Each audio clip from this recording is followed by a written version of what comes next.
Amazing!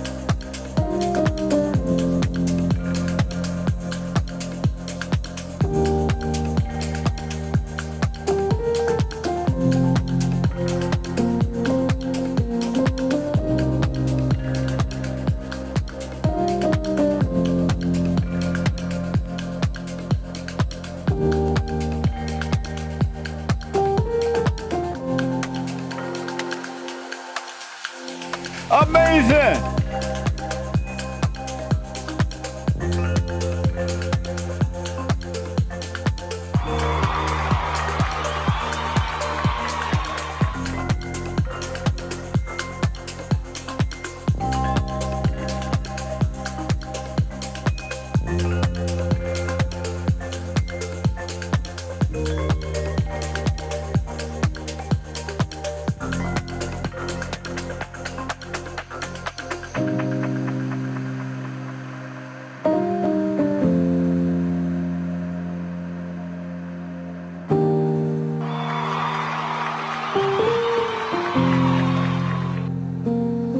Amazing!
understand what went wrong. I know we can find a way. I know we can find a way. I know we can find a way to stand up, stand up, stand up. And throughout the world today. uniting the races with truth instead of dividing them with lies. We're also rebuilding the family by rebuilding the man. I am Jesse Lee Peterson. Good morning. Welcome to the show. It is Friday. You can get involved by calling 888-7753-773. 888-77-JESSE. Jesse. Jesse. My biblical question for this week. The biblical question: how often do you throw rocks at others? How often do you throw rocks? An amazing question at others. Amazing responses to it, too. We have every way that you can watch and support the show listed on jesseleepeterson.com/show. jesseleepeterson.com/show. And if you're out and about, busy, whatever you might be doing, you can working out anywhere in the world, doesn't matter. Whatever the time zone is.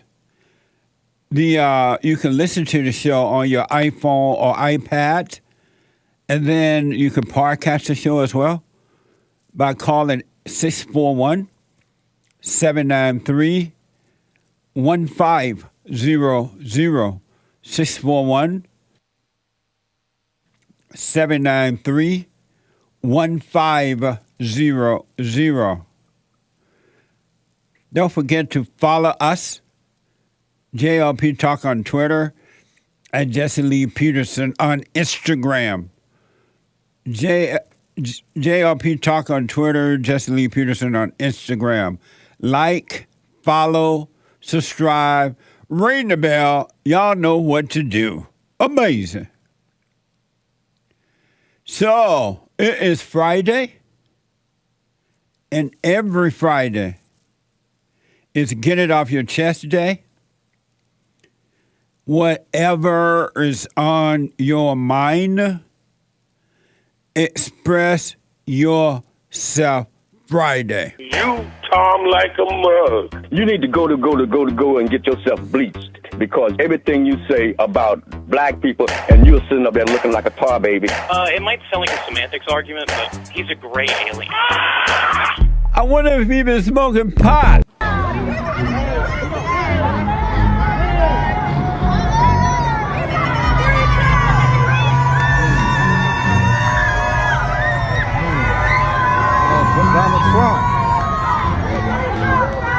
This is an image that will be in the history books. This is the mugshot of the 45th President of the United States, Donald J. Trump, who surrendered himself at Fulton County Jail. I can't remember the last time that he invited me to your house for a cup of coffee. He took this image. This is his fourth indictment this year, but the first time where a mugshot has been taken. Let's be frank, you never wanted my friendship. He did nothing wrong. We'll talk more about this tonight at 6, but that image is something that will be with us for a long time to come.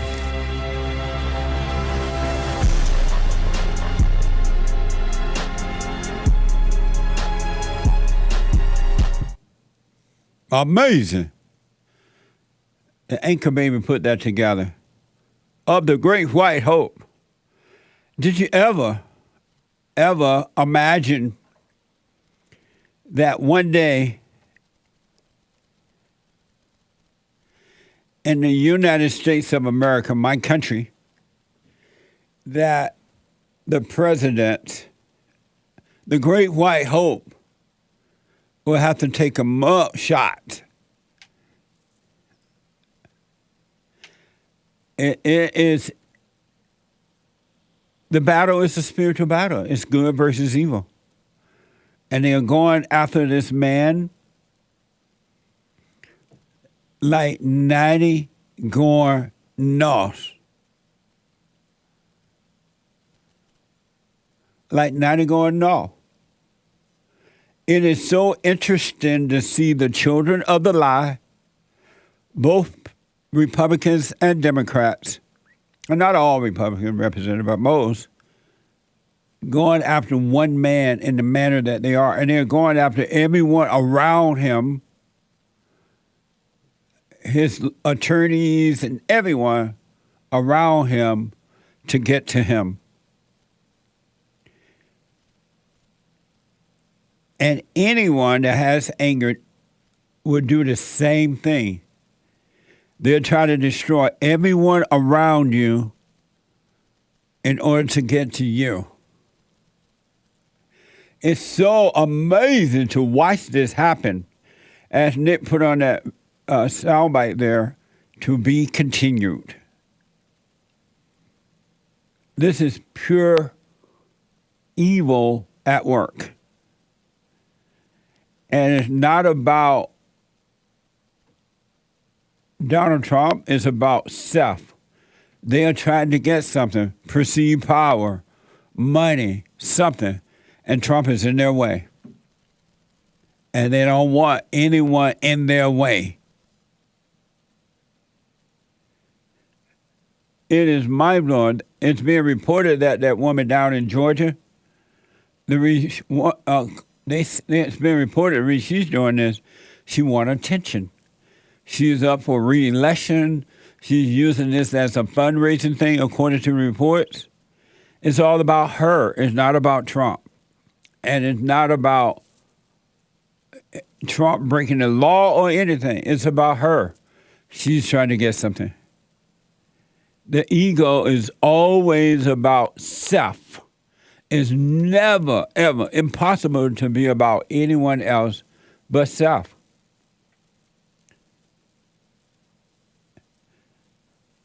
Let me see the mugshot of the Great White Hope, Donald Trump.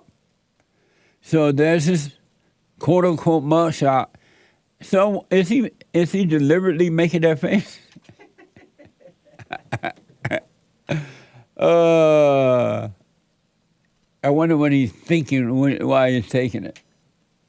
He's thinking this is gonna be a lot. It's gonna be a lot of T-shirts sold. So let me look. Let me look real cool and Godfather-esque. It looked like they already doing that. Selling T-shirts? Uh-huh. I'm sure. I saw it this morning with mugs and T-shirts and everything. And he tweeted it out, I believe, last night or this morning sometime. And it looked like a kid that where the parents have been mean to, the mama won't let him go out and play. And he giving her that look. What the? The Great White Hope.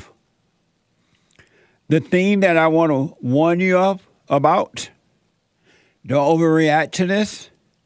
Have a wait and see.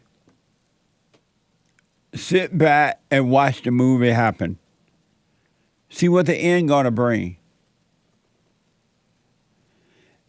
And have no idea about how this all gonna turn out for him.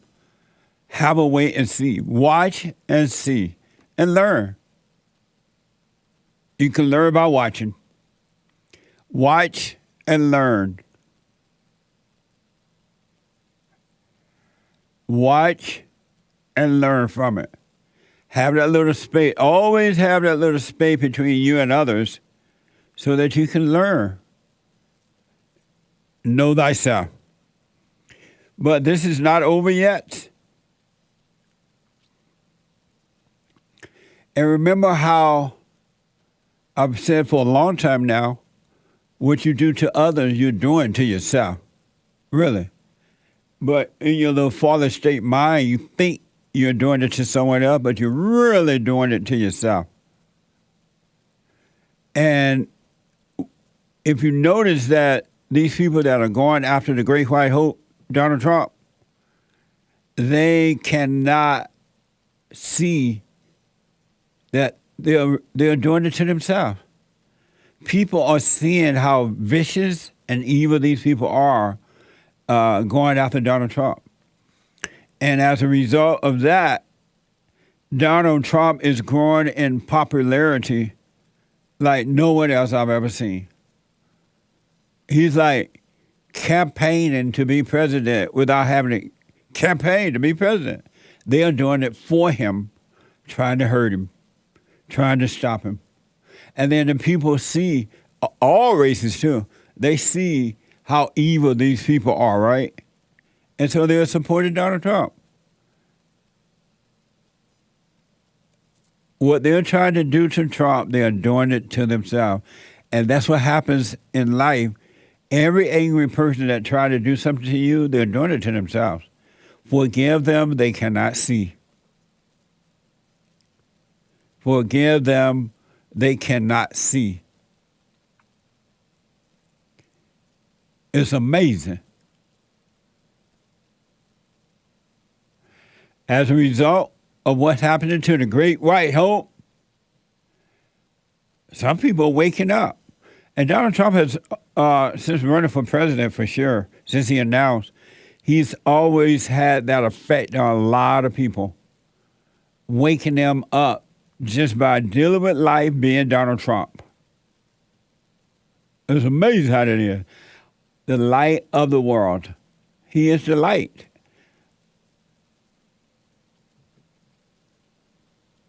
And it looked like the tide is turning. DC Inquirer is reporting that on Thursday, massive crowds of supporters, especially blacks for Trump, came out to show their support to Donald Trump ahead of his arrest in Fulton County, Georgia. Watch this from X. Protesters and supporters lined the streets throughout the day leading up to the former president's surrender. Some carried signs blasting the former commander-in-chief. Many more carried signs praising him. He has his time in court. You know, everybody's innocent until proven guilty, so. He should go to prison, I think. Why? Because he violated not just the law, but he violated our kind of core tenets of democracy in a way that's, if we don't punish it, it's going to happen again.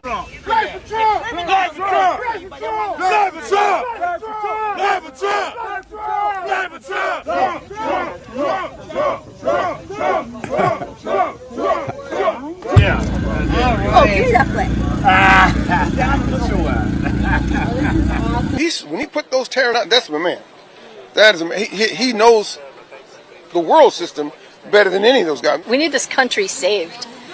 It needs to be saved right now, as everyone knows. Everyone can see, even though some won't admit it. It's going down and fast. If you're against Trump, be afraid, because I'm going to remember you, and I'm going to point. That's one of them right there. Put that punk in jail. That's what I'm going to say. Blacks for Trump. Amazing.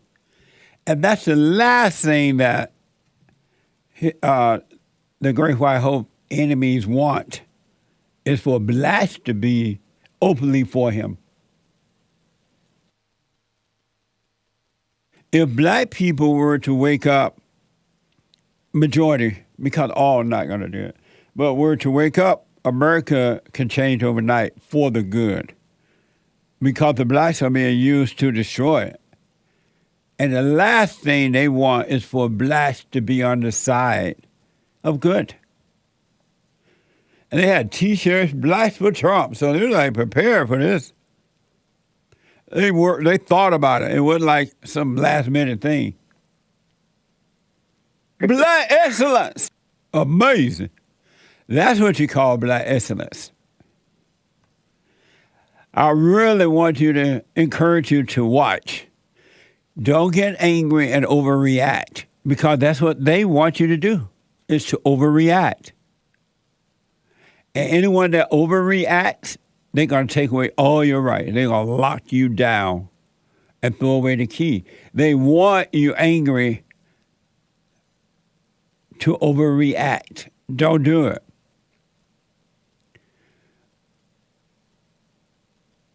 Stay away from anger. Anger is evil. Anger is hatred.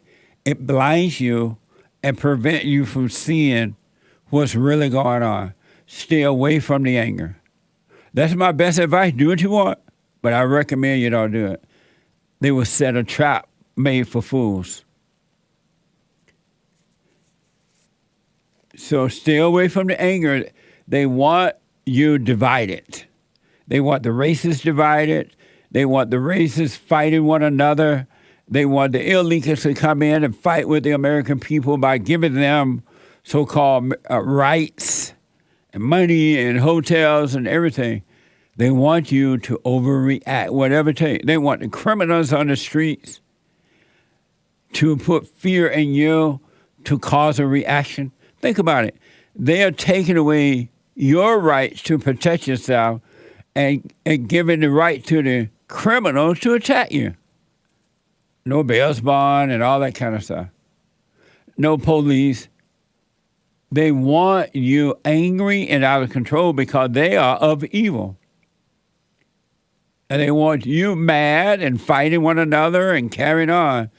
And while you're doing that, they're locking you down, taking away every right, physical right that you have. So don't get angry. Stay away from it. So you got some are waking up. Most are still asleep in bed. They're so angry and hateful, there's nothing that can wake them up. They love their hell. They love seeing other people punished. It gives them a false sense of life. They love it. They love their evil. And there's nothing you can do to change them but let them suffer. Wish them well in their hell. Some are still asleep. And I just showed you the video of some are waking up.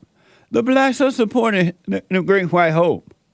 Let me give you, I want to compare that with this woman, Joy Reid. Here's how she covered the arrest. Watch this from MSNBC. So as a teenager living in New York, I despised Donald Trump because he, to me, signified the rich white guy in Manhattan that absolutely hated and despised me, that hated and despised my cousins, my friends, everyone we knew. And so people like Giuliani and people like Trump persecuted Black and brown people in New York. It's what they did for fun. It's what they did for pleasure. They enjoyed it. They enjoyed lording over people who had nothing. And so to me, this is justice. The fact that Manhattan didn't give him a mugshot, I thought was offensive. I thought that the Fed said, we already know what he looks like. He was the president of the United States. Okay, offensive. Everyone else had to take him. This case, and I think Fonnie Willis is a hero. She is a national hero because she, more than any prosecutor in this country, and I respect Jack Smith and I respect all the prosecutors that are doing this, she's the only one who said these wealthy, powerful, privileged men and women are just American citizens. And when they break the law, they will take that picture. Amazing. That's evil. The daughter of the devil. I wonder if she ever asked Donald Trump if he hated her, or is it just all in her mind? And even if I don't believe that at all, by the way, but even if Donald Trump did hate her, that's on Trump. It has nothing to do with her. Why she hate him? That's the daughter of the devil. And the devil rejoices when human beings feel pain or try to inflict pain upon others. The devil dwells in human beings. Do not overreact. Have a wait and see. See this all the way through. It is amazing. Have no expectation. Have a wait and see. This is not over until the fat lady sings.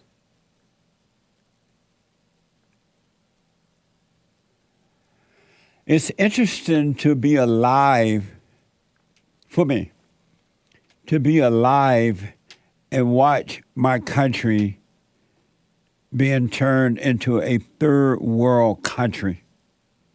As I mentioned yesterday, I've heard about this kind of stuff, but to watch it happen, watch it, and the media participating in doing it, the government is participating in doing it, and the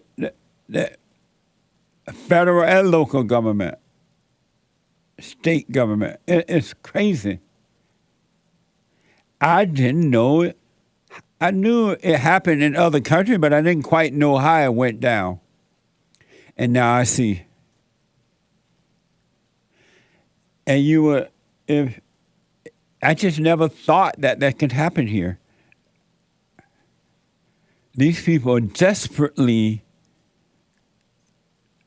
trying to turn my country into a third world socialist country, all for perceived power and wealth. That's all it is about. It's about themselves. They think they're getting something from it. And Donald Trump and Giuliani and all are in the way of that. They're in the way. White people are in the way, especially the whites who are standing up. They're in the way of turning this country into a third world nation. Your own country. And they wanted you out of the way. In your own country. And they want to turn it into the hell that's in them. The same hell they're bringing upon the country, it's inside of them. Because if it wasn't inside of them, they wouldn't be doing it. They're expressing outwardly what's happening inwardly. And believe me, people with anger represent evil, and that's all they can do, is to try to destroy other human beings. Amazing, huh? It's a spiritual battle to watch, and that's an amazing mugshot. It is an amazing mugshot. I've never seen one like that. Do people normally smile with the mugshot or what? They don't smile, but it looked like the DMV driver license thing, right? Yeah. But I think he was like, I got to be New York boss. It reminded me of a pouting kid. And it looked like it's not real. It looked like he's acting.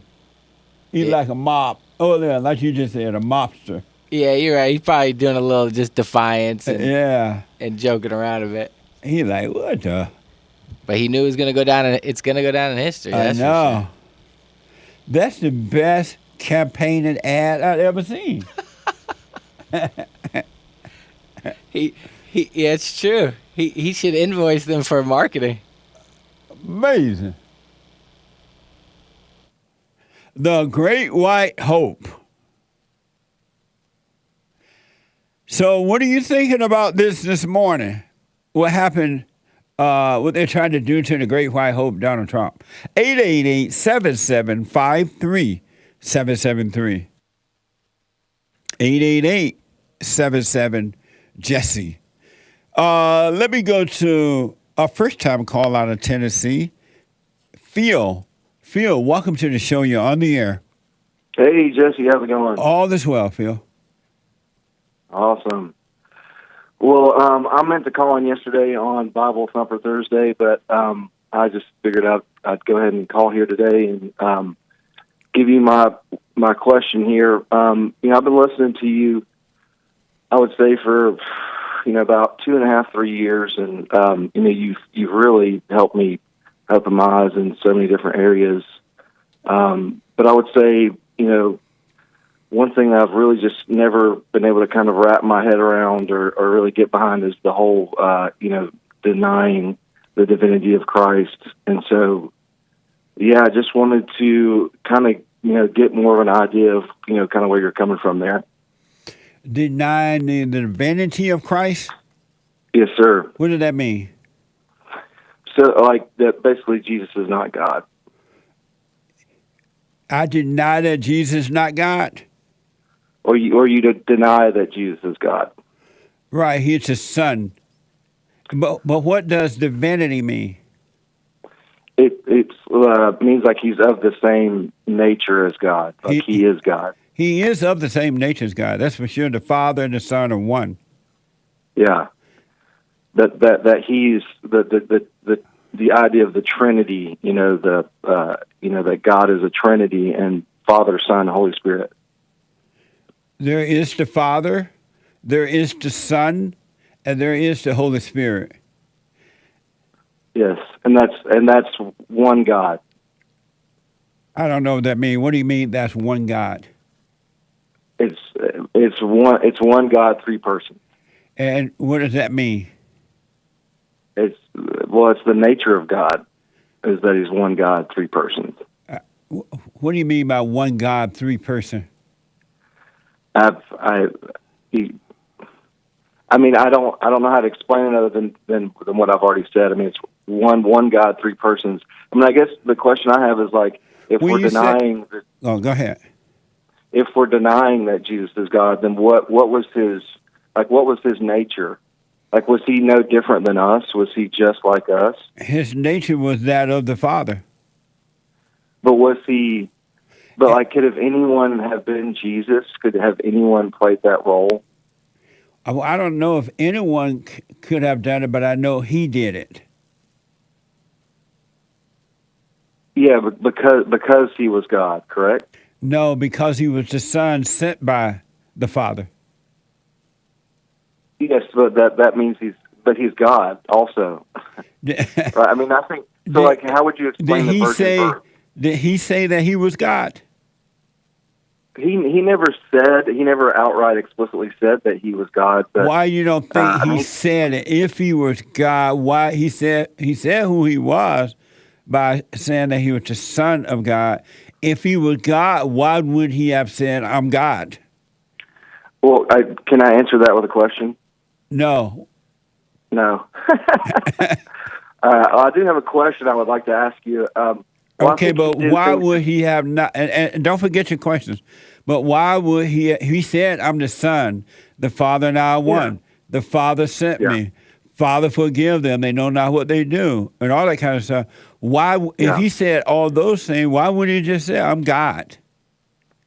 Yeah, I mean, I think that he did things to demonstrate that he was God. But why would he have said it though? He said who he was, but he never said he was God.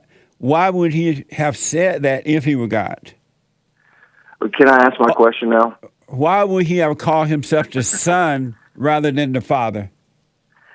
I mean, but I sometimes feel like when you say, Jesus is not God, I feel like what you mean to say is that Jesus is not the Father. Why wouldn't he have said he was the Father if he was the Father? He never said he was the Father, but he never said he was God. And the Father are God. Why wouldn't he have said that though? He said everything else about who he was. Why would he have said that? I don't know. You have to ask him, man. But I think it's. Can you hold on, Phil? Really clear. Yep. Phil, hold on. Let me take a quick break. 888-7753-773. 888-77-JESSE. Back in a moment.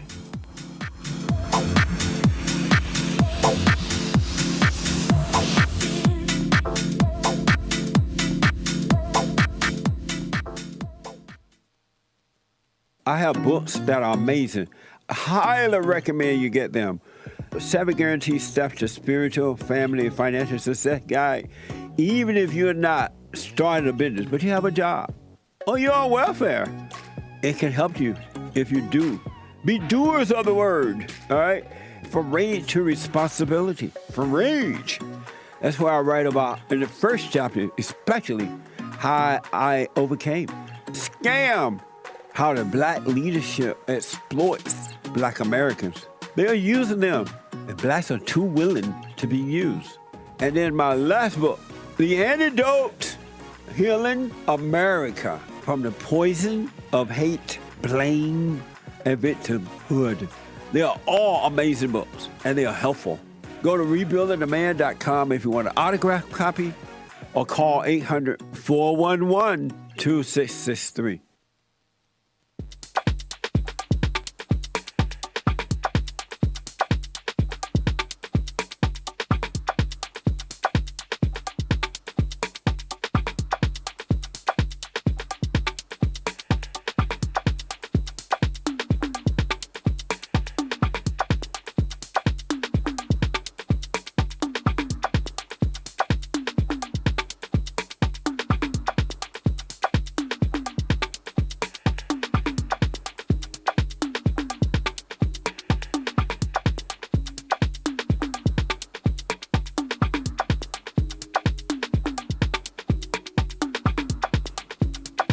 Okay, welcome back. 888-7753-773. There is a line open, someone want to jump in there.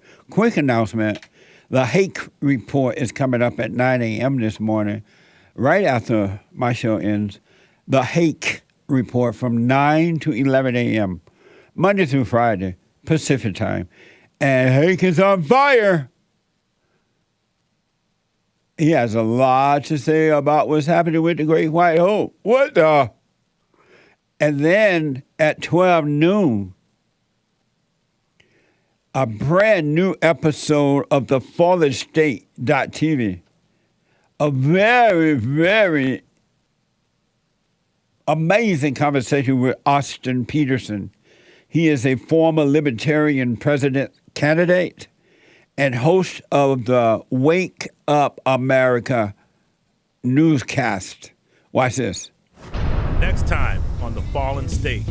In 2016, I ran as a libertarian for president of the United States. We probably are going to do better presenting a unified front against what the left has become, which is a threat to all of our liberties. What's wrong with the blacks? No one wants to be a part of the out-group, Jesse. And are you a good person? Oh, boy, you were asking the big questions today. So you like being married to a woman who is like your mother? She's basically like sunshine and rainbows. I actually enjoy when he sheds a tear. That's really cool for me. I bet.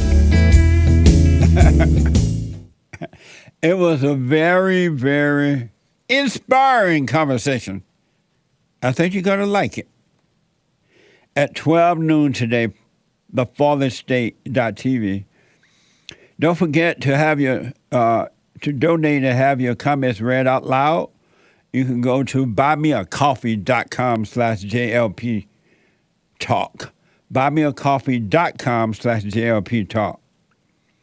And Bond JLP on Cash App. Bond JLP on Cash App. And at 4 p.m. today, the American Anchor Baby Show. At 4 p.m. on Fridays, right? And he is flying high. Not on pot.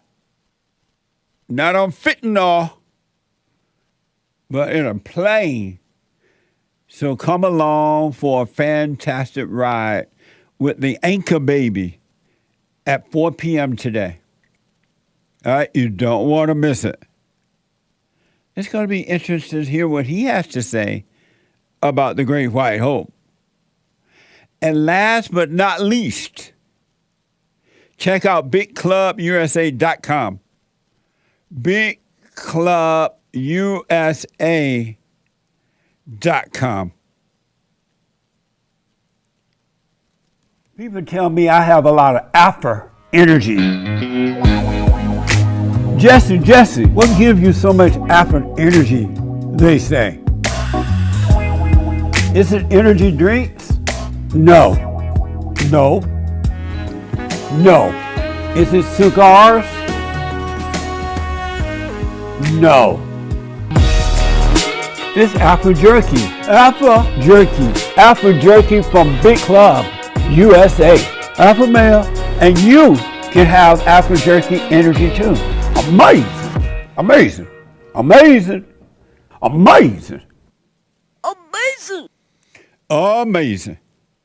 And use the promo code JLP33 for 15% off of your purchase. It's amazing.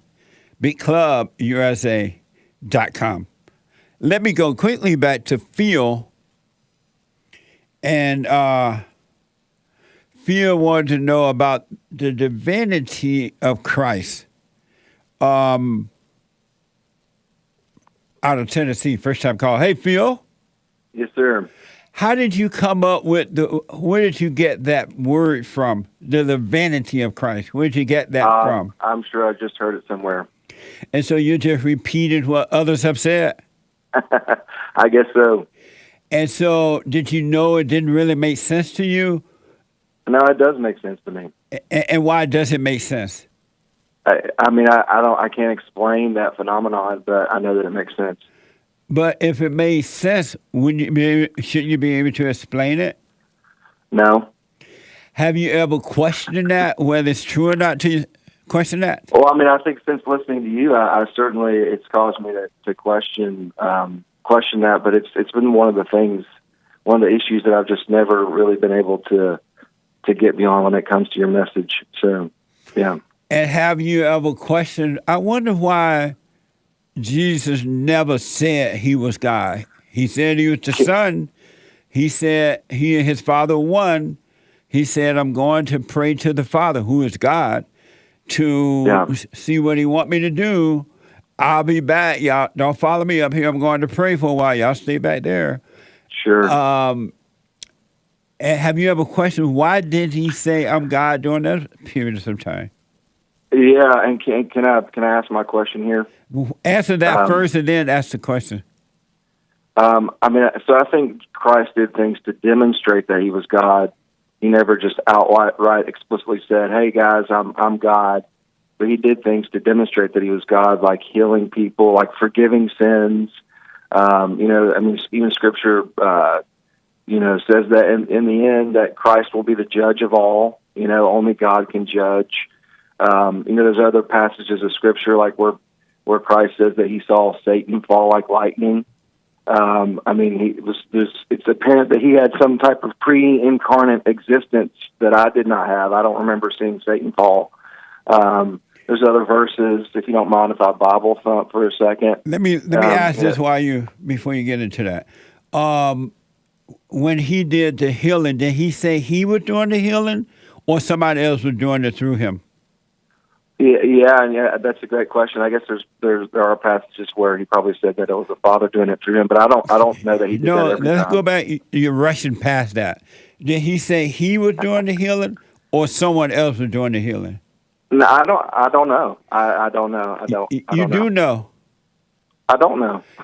you never read where he said, "It's not me that's doing the work, but the Father in me."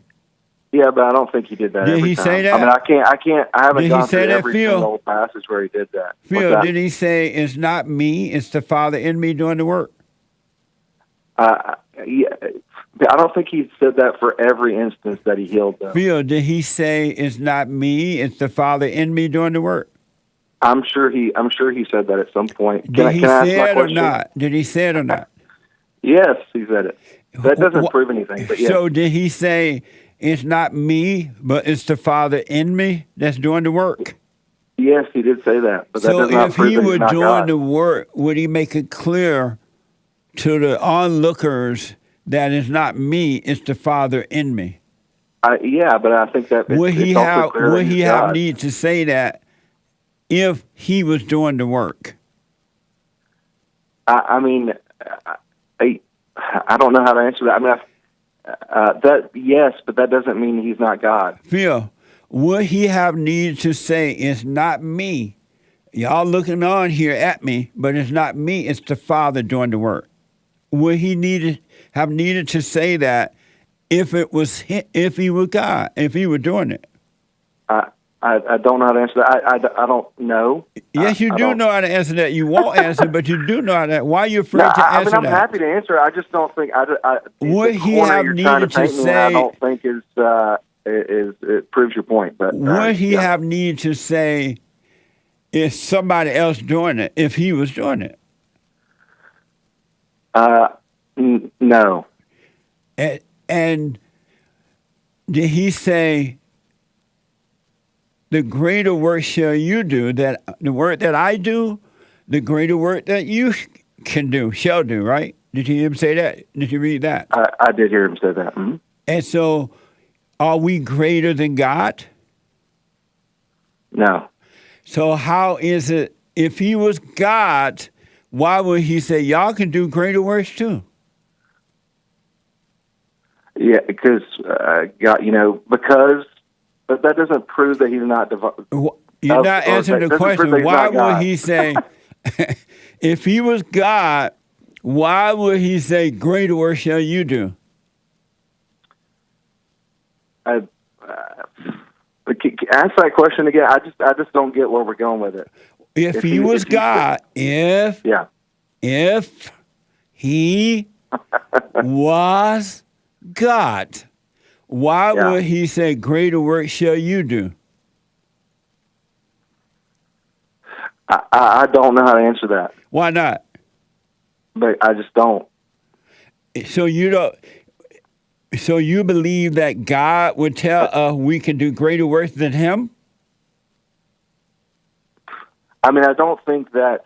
But I don't think that proves that he's not God. Would God tell us we can do greater works? You think it is? Would God tell us we can do greater works than him himself? Yeah. What?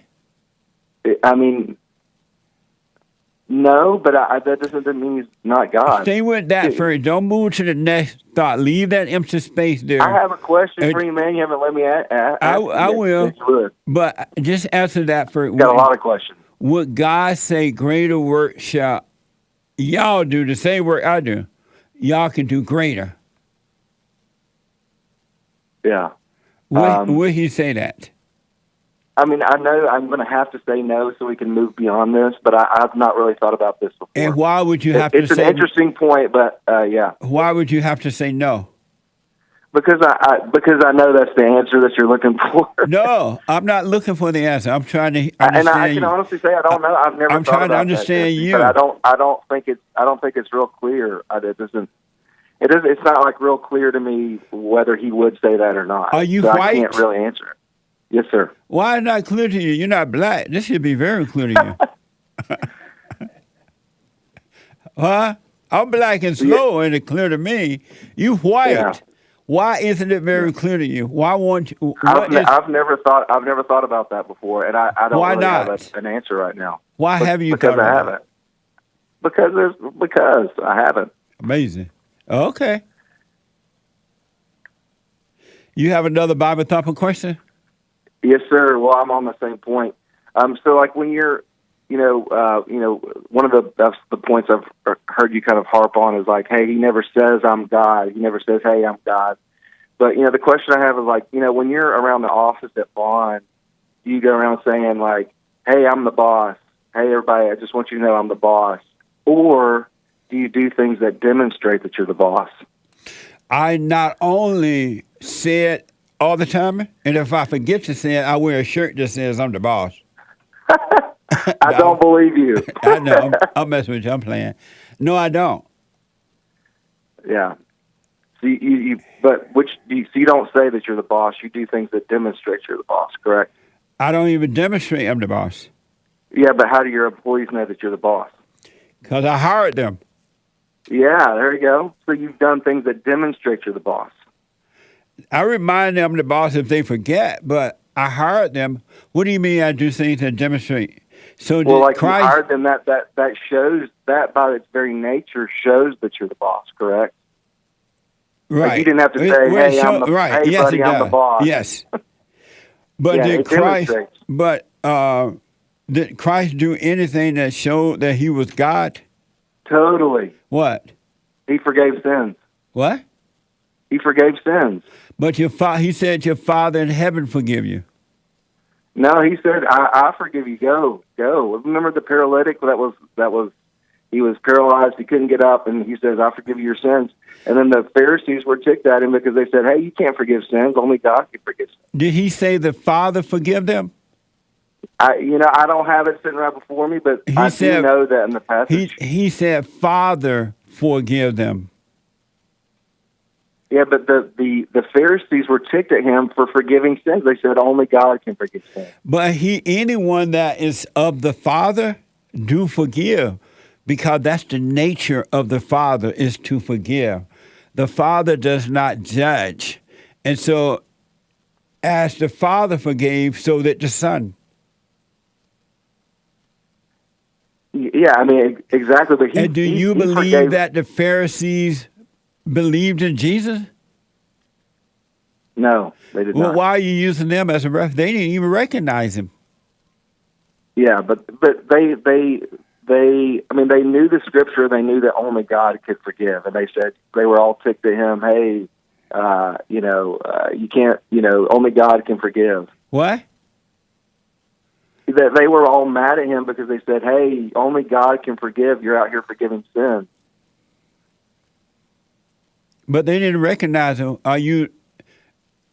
It sounds that like doesn't mean they weren't right about that. But it sounds like it sounds. And then I got to run because I got to get to some more calls. It's not, and we can talk. No, we can talk about this some more on Bible Thumper Thursday. But just as the Father forgives. What about the virgin birth? What about the virgin birth? Just as the Father forgives, so does the Son. Don't you forgive people? I do. And are you God? Yeah, but I don't. You I are forgive God? them of their sin. I don't forgive them. Give me 1 second. I don't forgive them of their sins. I forgive them of their sin against me. It's a difference. But you judge them of their other sins? No, I don't have the authority to do that. But so you forgive them, right? Yeah, I forgive them of what they've done against me, but I can't. And are forgive you God that you can forgive them of what they've done to you? No, but then how are you able to forgive if you're not God? Because I can forgive what they've done to me, but I can't forgive, let's say, if they're out there robbing banks or whatever, they're slut makers. It's not my job to forgive them of that sin. But if they stole my money, I can forgive them for stealing my money. But there is no such thing as sin against you, right?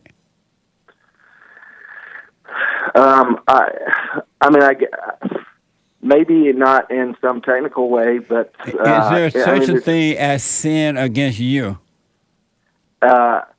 Yes. How can someone sin against you? They could do something that I would perceive as being wrong. But just because you perceive it as being wrong, just because you perceive it as being wrong, you're doing that to yourself. They're not doing it to you. Yeah, but it doesn't mean something wrong didn't happen. But how can they sin against you? They could wrong me. How? I mean, they could wrong me. When you've been wronged. But they're doing it against... I'm happy to have this conversation, but since we have limited time, can we get to the virgin birth? No. I mean, how do you explain the virgin birth? I don't. Yeah. Well, see, God made all that happen. God made that happen. Jesus didn't make that happen. God made that happen. Yeah, exactly. But if he was God, if Jesus was God, would he have made that happen? Well, if we didn't, if Jesus was God, answer that first. Answer that. If Jesus was God, if Jesus was God, wouldn't he have made that happen himself? Well, actually, now that you say it, there is a verse where he talks about how he emptied himself and became in the likeness of a man. So I guess he did do it himself. I mean, I don't. Colossians says something like he's the image of the invisible God, the firstborn of all creation. You're making up this stuff. You don't hear yourself making up stuff. No, I'm not making it up. Yes, you are. That is weak. Jesse, that's weak. No, you're making it up. I'm not making that up. Well, I know you're not doing it. Somebody in your head doing it. No, I'm not. Let me tell you something. Your Jesse things aren't going to work on me, man. Huh? So what? Your Jesse things aren't going to work on me. That's okay. I understand. I'm not trying to make anything work on you. I promise you that. Yeah. But call me again, Phil. I got to run, all right? Come on, Jesse. I can't play no more, man. I got to get you some more calls. I got you on the ropes, man. I got you on the ropes. Okay, well, keep me on the rope until next time. All right, okay. All right, buddy. 888-7753-773. 888-77-JESSE. JESSE. Tony is the first time call out of New Jersey. Tony, welcome to the show. You're on the air. Hey, can you hear me? Loud and clear. Awesome. So my question is, I've been listening to your show for a couple weeks. I'm a big fan of a lot of the stuff you talk about and of the silent prayer. But my question is it possible for a man who is in his late 20s, this is a personal example, but to live at home with his mother, but still have a relationship where he's overcome her and they can cohabitate a space, but where he's still able to be a man and still, have these goals and these experiences of dreams of having a family and getting married one day and be a Christian? Like, can he still do those things? Is it possible? I know it's not something that's ideal. No. But what are some thoughts on that? It's not possible. Is there, I feel like I understand a lot of your perspective on how that wouldn't be possible in the good old days, but I feel like nowadays things are so different where I think I've seen a lot of people like have that situation and it's not possible. But I feel like nowadays, like if you're truly able to overcome and to have these principles, like there's a chance, because things are so different and messed up in the world that, like, I don't know, we have to adjust and be different nowadays than how it was back then. But that's not true. When I was growing up, I thought everything was expensive too. I thought the world was messed up. There were problems in the world as it is today. Nothing has changed except the heart of mankind have gotten worse, but everything's still the same. And the thoughts that you're having, every teenager, most teenagers have the same thought. If you're a man, why you need to be around mama? It's not the need to be around, and then I'm talking personally now. Why stay around mama then if you don't need to be around her? Out of just, living where I live, it's, like you said, expensive, and I get that's a fear, and that could be a fear that, a man would have to face if he didn't have this, backup and this support from, parents. But I feel like it can help, like, using that support while they're around and while you're able to have a healthy relationship with them, could in the long term, like, set me up for a better future where I'm more financially stable. Where is the long term and where's the future? It's in the future. It's not now, and it doesn't exist now. Where is it? It's not in a physical place, but it is a conceptual place. Like where? Like tomorrow, like. Can you hold Tony? Yeah. Let me take a quick break at the top of this hour already. 888-775-3773. 888-77. Jesse Hake is coming in with the hate news, not the fake news, but the hate news. 2 more hours to go. Back in a moment. We have a counseling service, and I have to admit, thanks to God, it is the best counseling service on this side of heaven. I counsel with men and women, families, individuals around the world. Most people are unhappy, they're miserable, they have rough lives, they're depressed, suicidal, young and old, of all races. I understand, I know why, and I do understand it. Because exactly what's happening in me is happening with everybody outside of me, inside of them. And I've noticed that with those who really, really, really want to understand, they overcome it just like that, out of one counseling session. If you need counseling, you can go to rebuildingaman.com or call 800-411-2663. 800-411-BOND. Best counseling service on this side of heaven.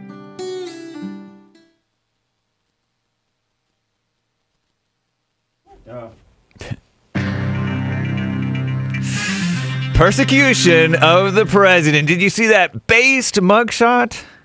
It was shown earlier this hour on the JLP Peterson Show if you were watching the video feed.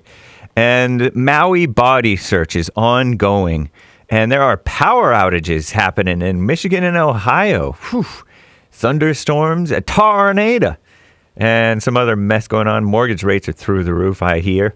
This is the end of hour one of the JLP Peterson Show. It is Get It Off Your Chest Friday, August 25th, 2023 AD. Happy Men's History Month. It is winding down. JLP will be right back for Express Yourself Friday, hour 2. But first, Hake News, not fake news. Commie Nonsense Network, CNN reports.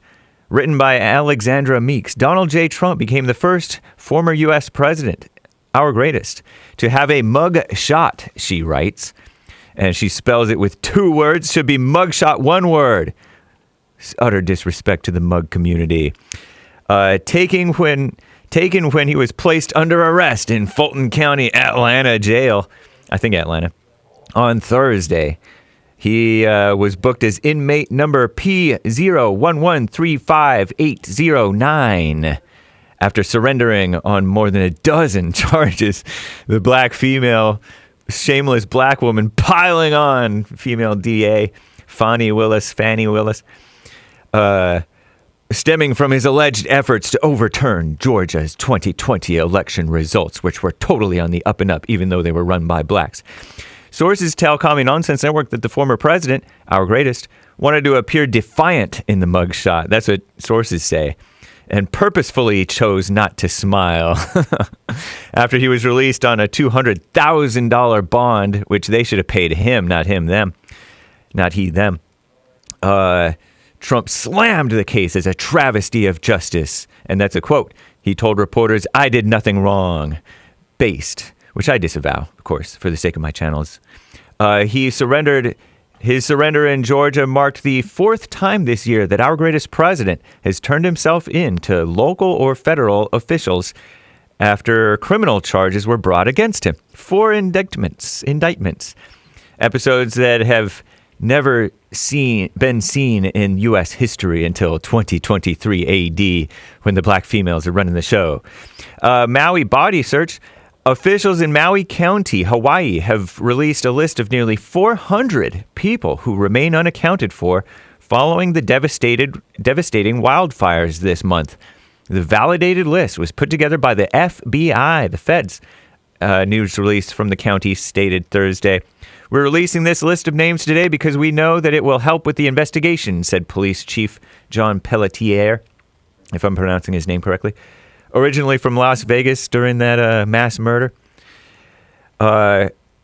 We also know that once those names come out, it can and will cause pain for folks whose loved ones are listed, he added. The list of 388 names marks a drop from the more than 1,000 previously listed to be unaccounted for. But that figure could change as the grim search continues, so said officials. At least 115 people have already been confirmed dead, making it the deadliest wildfire disaster in the United States in more than 100 years. Wow. Power outages. Nearly 700,000 homes and businesses are without power early today across Michigan and Ohio, following a forceful round of thunderstorms and a large tornado. The extremely dangerous tornado was confirmed near Williamson, Michigan on Thursday night, around 9:30 p.m. local time. According to the National Weather Service, heavy rain up to 8 inches in some areas. Storms brought powerful winds gusting up to 85 miles an hour. And that's nothing to sneeze at or spit at. And hail up to 1.5 inches in diameter. Pretty big.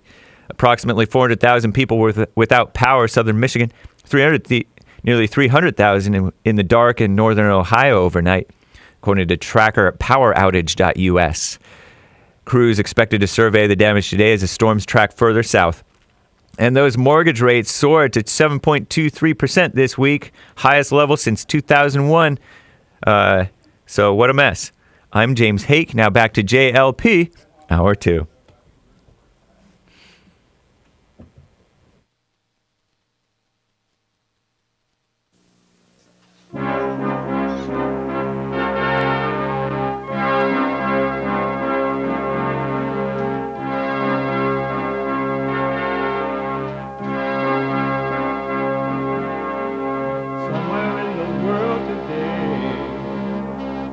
Got to stand up strong, face the truth about themselves, to understand what went wrong. I know we can find a way. I know we can find a way. I know we can find a way to stand up,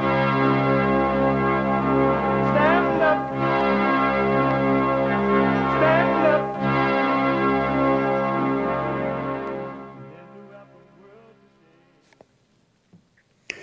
uniting the races with truth instead of dividing them with lies. We're also rebuilding the family by rebuilding the man. I am Jesse Lee Peterson.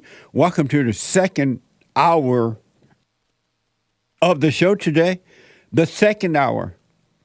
You can get involved by calling 888-77-53773. 888-77-JESSE. JESSE. My biblical question for this week: how often do you throw rocks at others? How often do you throw rocks at others?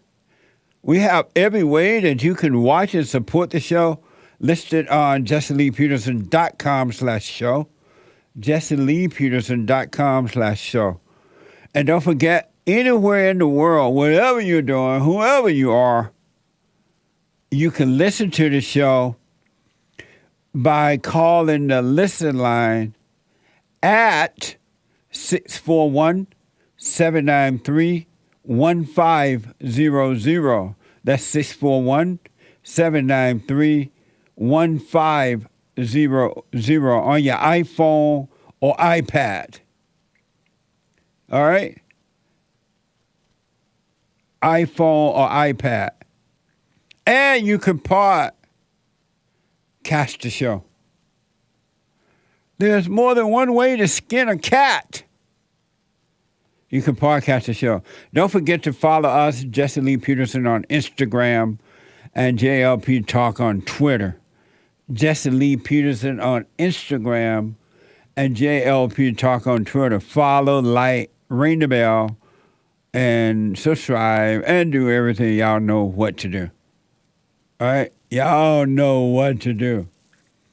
So it is Friday, second hour of the show, and every Friday is Express Yourself Friday. It is Get It Off Your Chest Friday. It is Express Yourself Friday. You, Tom, like a mug. You need to go and get yourself bleached, because everything you say about black people, and you're sitting up there looking like a tar baby. It might sound like a semantics argument, but he's a gray alien. I wonder if he's been smoking pot.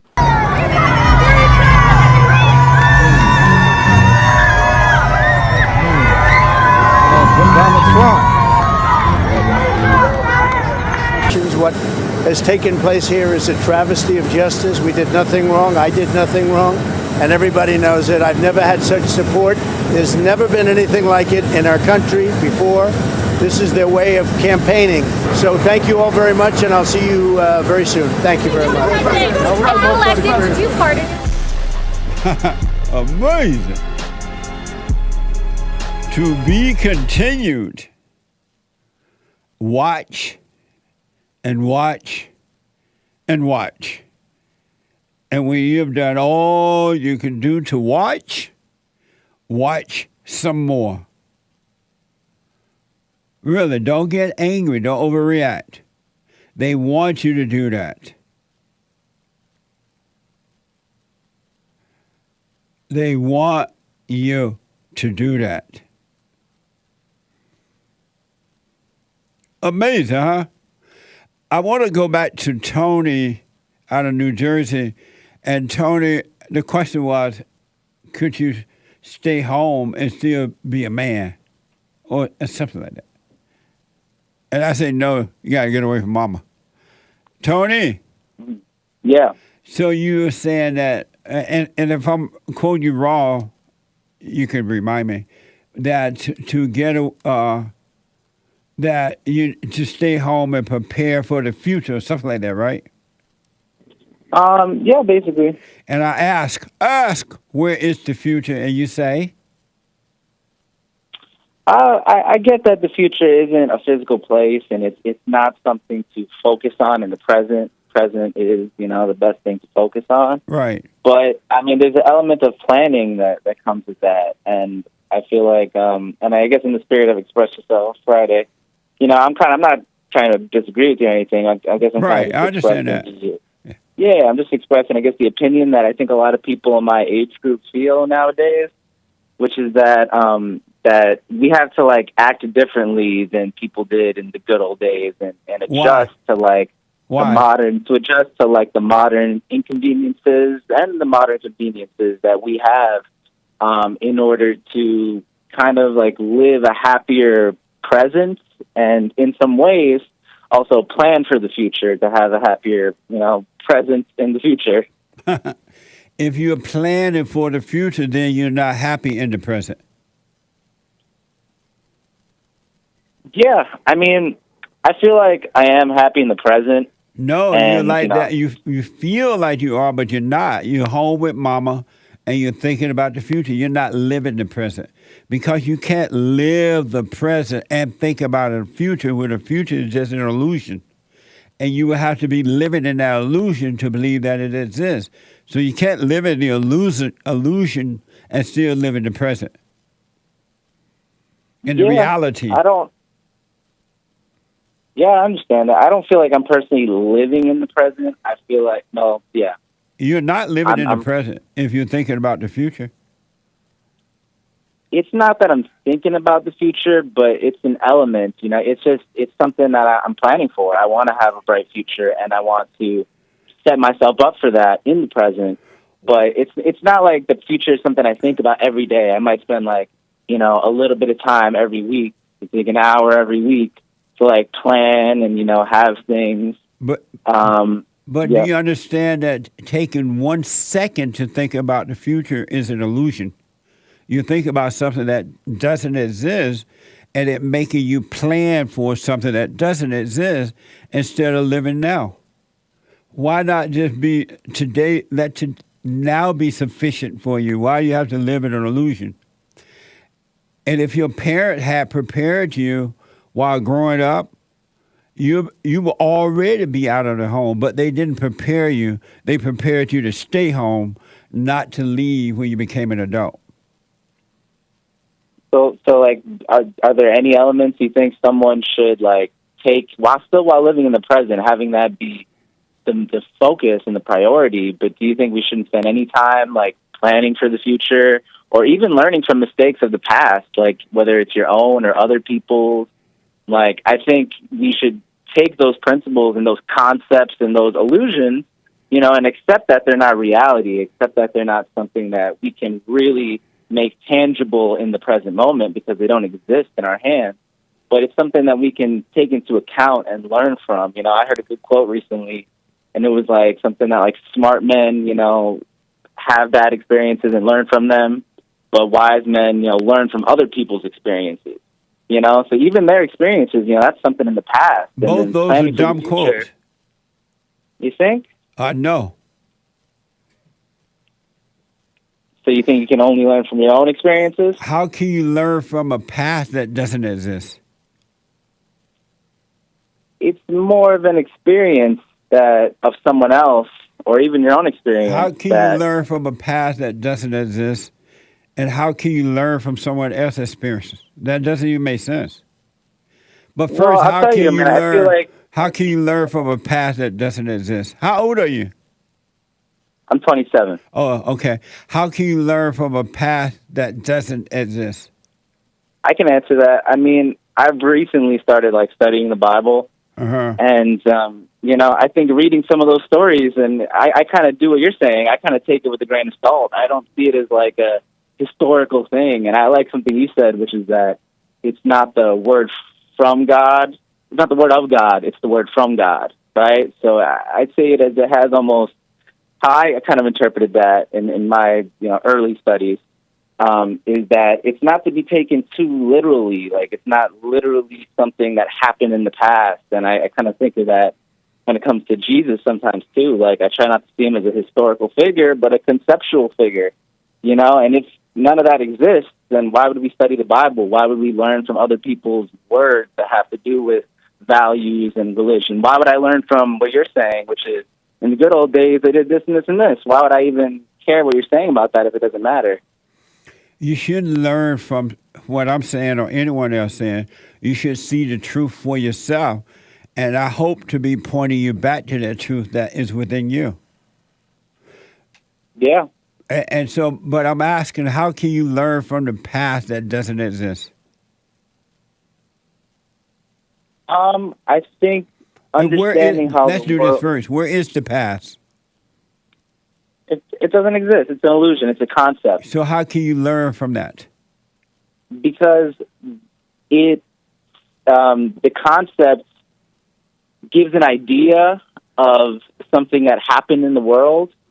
You know, it's kind of like you say, you know, treat people how you want to be treated. Right. Right? That's like, you know, you can say that and it sounds good and whatever, but until you're actually in the moment with an experience where you have to do that, that's where you really learn from it. Right? But until you are in that experience, that you can still take that idea, that concept, that illusion, and have it point you in the right direction. Why do you believe in ideas? Ideas are wrong. There's no such thing as you should never believe ideas. You have to overcome them, because that's what got you living in the past or the future, or trying to learn from other people and all that, because all ideas are wrong. It's just ego thinking.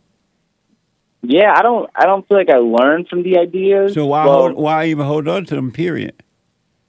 Because, I like how another thing you said too, which is, what is that? All thoughts are from the devil, and all thoughts are evil. All thoughts are lies, yeah. Right? But I still think, even though the devil's trying to deceive us, and evil, you know, is coming at us all which ways, we can still learn from the evil. Like what? We can learn what not. What can you learn what not from to it? do. What can you learn? You can learn what not to do. What? You know, you can learn what not to do. You can learn, like, you know, you can understand, like, hey, why am I attracting this people? Like, what have I done to attract this? You know, you can learn, like, you know, even things like, you know, in the government that are happening. Hold on a minute, Tony. You said you can learn what not to do from evil? Yeah. No, that's not true. You have to overcome evil. You can't learn from evil. Evil is evil. There's nothing else to know about it, right? But you have to overcome it with good, with the light of God. You can't learn from evil. People don't learn from evil. If they're of evil, they just continue to commit evil.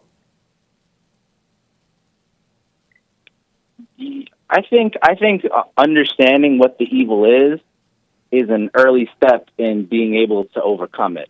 But you're not learning from it. You identify it. You can't learn. Once you recognize that you're evil, which is anger, you go and forgive, and you overcome it with the light, which is good. You don't learn from it. Yeah, I agree. Maybe a better word than learn is to identify, and to identify the evil. I think that's a step in understanding it. You know, that's kind of what I mean by learning from it. You know, to be able to identify it is, I would think, at least for me, has been an early step in being able to overcome it. Right? There's a lot of things. Let me do this and go back to the original. I got to run here. Sorry. Thank you. So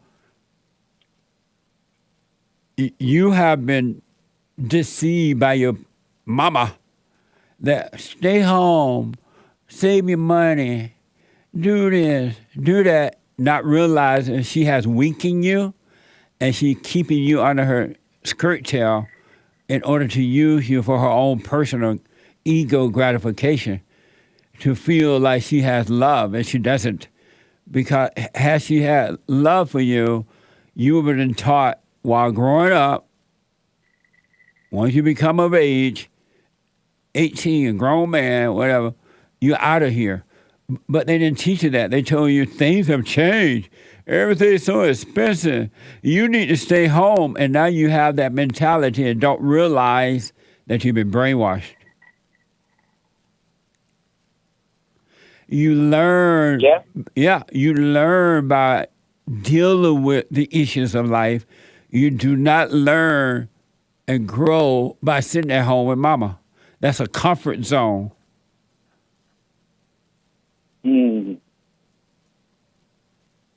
Yeah, I definitely think comfort zone is an element of it. It is. It's 100%. And that's what mama do to sons and sometimes daughters. She tend to push the daughter out of the home now and keep the boys and weaken them. She have kept you, and she has you in a comfort zone, and she's sucking the life out of you because she is not. She's alive, but she's miserable. Mm. And she loved telling people, my boy's still at home. Okay. I mean, yeah, I don't know about how some of it personally relates to me, but I hope it relates. I know other people are going to be hearing this and be like, that's 100% me. You know, for me, I feel like it's like 80% me, but man, I appreciate the call and I take it. Have you forgiven her? Yeah. You told her? Yeah. What'd you say to her? I said, I forgive you all the, I choose not to resent or forgiveness for resenting. And, kind of went through a lot of reasons why I did. And, felt better after. It felt more at peace. And when you ask your father why didn't he protect you from her, what did he say? Yeah, that's a conversation I'm more meaning to have. You haven't had that yet? No. Why not? Yeah, I need to. Why not? Why haven't you had it? I think just recently being aware to the concept it's new in my head, and it's something I want to do definitely soon. And why have you done it already? I feel like I've done it in my own way, where I've had talks with him and like let him know that I don't resent him and that I don't hold him account or hold things against him from things in the past. But I think since thinking of it in the way that I hear you talking about with forgiveness and I don't know, just hearing it how you present it, it's given me like a new perspective, and I feel like I can go back and have that conversation in a more intentional way. And why haven't you done that? Well, like I said, I've had it in my own way, but I haven't had it in a way that I feel like is completely I have complete closure with. And why have you done that? I guess I haven't seen the value in it yet. Like, I feel like I'm at peace, and I haven't need to tell him it. Like, I have told him it, but like not 100%. And I'm just like, well, I don't need to because I'm at peace. But I'm seeing the value in going over there and telling him. And why have you done that? To really be done with it. And why have you done it? Well, like I said, it's a new concept to me. But I guess why I haven't rushed to do it is because I'm sitting on the idea and thinking about it more, and maybe that comes from fear. But yeah, I'm just kind of thinking about it and what I would say and what I have said in the past. But that's the best answer for why I haven't done it yet. And why have you done it? I guess I'm still thinking about it more. And why have you done it? I would have phrased that in another way. You answered the question, but you didn't even hear yourself answer it. What I said, fear? Yes. Yeah, I think that's a part of it, but I think. But why do you just say I haven't done it because I'm afraid to? Because I'm not really. I don't think fear. I think fear is an element of it, but it's not the main part of it. So it is the main part. If you didn't have the fear, you would have done it already. You are afraid. And why don't you admit that to yourself? Even if you don't want to admit to me, you don't have to. But why don't you admit to yourself that you are afraid so you can see that the fear is an illusion too. It's not even real. Yeah, it is an illusion. So then why don't you admit it to yourself so you can go and forgive and become free? Yeah. That's a good point. That wasn't a point. That was a question. Oh, why don't I? Why don't you admit to yourself you're afraid so you can go do it? I think,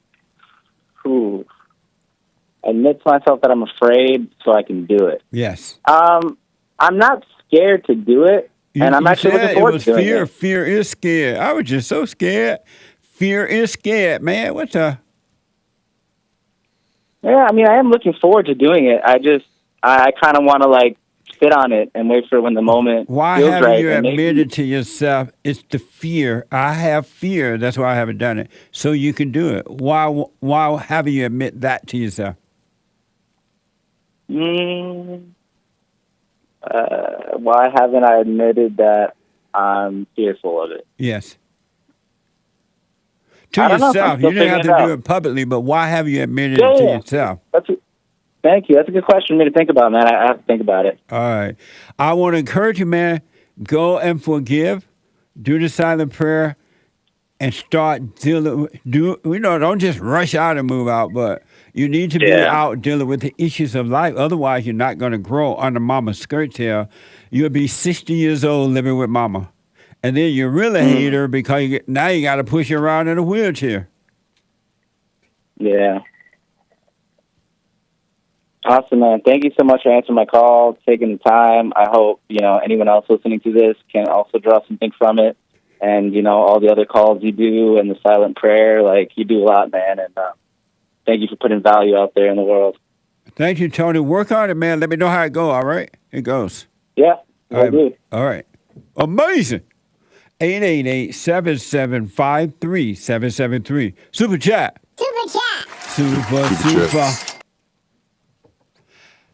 Super chat. Good morning, sir. Good morning. How y'all? Fine. How about you? All is well. Hey, super chatters. Nice. Truck driver bought a coffee on buymeacoffee.com/JLP Talk. Jesse, the demon rats tried to make the Great White Hope look bad with a mugshot, but he actually looks like a Giga Chad. I told you, that's why I said what they think they're doing to him, they're doing it to themselves. Really. And they don't realize it. Thank you. Do you know what a Giga Chad is? No. Denoting a factor of 10 to the 9th power. And Chad is a man who has no problems. And I'll just stop there. No problems getting women. No problems, period. Anyway. Amazing. Thank you. Manly. Someone bought a coffee saying, shout out to the great black Oreo cookie. He alpha. And Hake, not fake, the guy with the good hair. Hassan, Mr. Allahu Akbar guy and his dog. Nick, the anchor baby, and Sean, he white. And last but not least, Joel, a.k.a. R. Kansas. He black, amazing. Amazing. Rest in peace, Savage Moments channel on YouTube. It was the best channel this side of heaven, but you can find it. Side note, Get a Job 2 on Rumble. Get a Job 2 is the user on Rumble. Rumble.com/user/Get a Job 2. Number 2? With the number 2, yeah. Get a Job is amazing. Check him out on Rumble. Get a Job 2. Is it /2? Rumble.com/user/Get a Job with the number 2. Amazing. Check out Get a Job. Yeah, I just confirmed it. Continuing with someone's coffee. Trump 2024, despite everything they try to do to him. And last thing, the silent prayer lets you live carefree regardless what mess is going on around you. Just be aware and doubt every thought all the time and don't identify with them. Amazing. Amazing. And then he gives praying hands emoji, and it looks like some type of flag that looks like, I don't know my flags, so I don't know what it's white with blue cross, but the cross kind of extends sideways long. Thank you. That's awesome, man. And JLP since 2016. Nice. Long-time listener. Amazing. Thank you. Did Tim Scott, ain't that a black guy named Tim Scott that was on the debate thing? The Black Rhino. Did he disappear from it? He left the stage or something? I don't know. I didn't really watch the debate. Because I forgot that he was there. Once he talked about my mama made my mama born in a one-horse house in the American dream, he had no more to say. That's pretty funny. Let me see. Once he talked about his mama, his mama grew up in a one-room house and the American dream. Republican debate. He can't go beyond that. Republican debate speaking times. I just put it in the folder, Hassan. Let's see. Who spoke the most? Mike Pence, 12.5 minutes. The least, Asa Hutchinson, 7.5 minutes. Tim Scott was the third least, just under 8 minutes he spoke. Yeah, I don't know. He was barely there, huh? He was. I forgot he was there until I was watching the news, and then later I saw. Oh, I forgot Tim was there. Terrible. And last thing he said about his mama. Once that 8 minutes was about mama, that's it. Yeah. He cannot go beyond that. He had nothing else to say. He know nothing else. What the? Anyway, thank you. Mr. Pink bought 3 coffees. Can I ask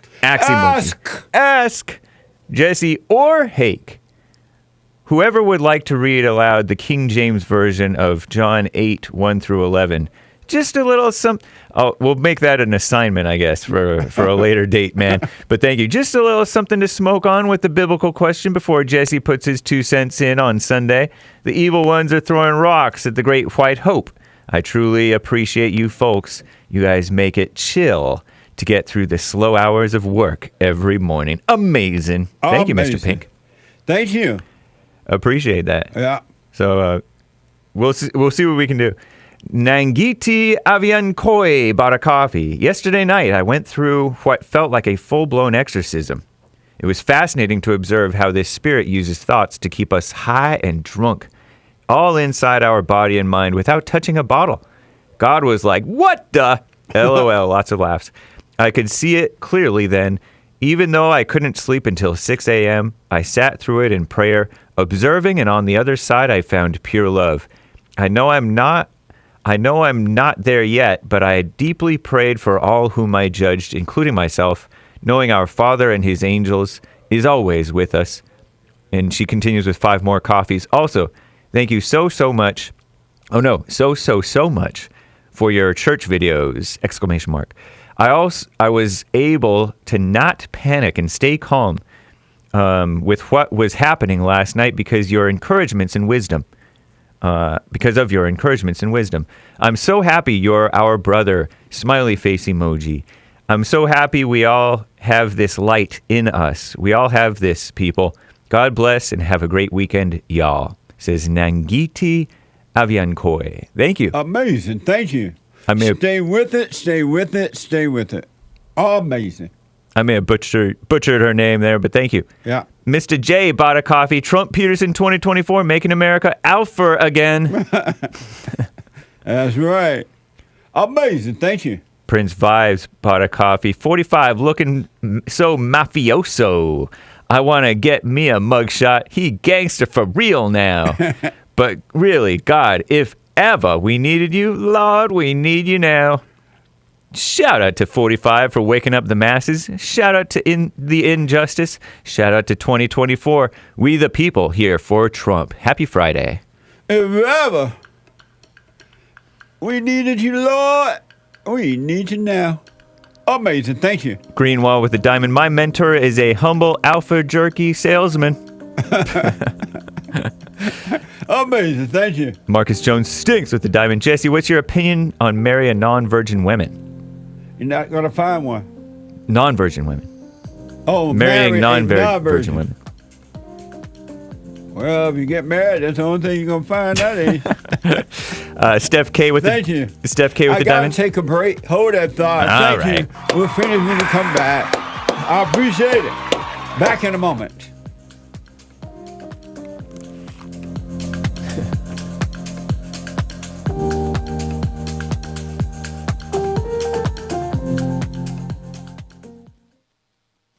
Now, I totally disagree with the way things are going, but you can't be angry because that's what the enemy wants. He wants to control you. They do things to make you mad so they can control you. It's like being married. And the wife would do things to make you mad, or she'll do things to make you feel good. And men do that to women too when they want something from the woman, especially sex. They'll make her feel good or they'll make her angry. And the woman's gonna have to say, you don't want to be angry. You want to speak up. You want to disagree with what's going on. It's wrong, but do not be angry. Then you won't have fear. You won't have doubt. You won't have worries. You'll be able to see, but you got to stay away from anger. That's why you must forgive your mothers and your fathers so that you can overcome the spirit of anger. It's a spirit and it's wicked. Nothing good in anger because it has no love, folks. You need love to defeat evil. And love is not a weakness.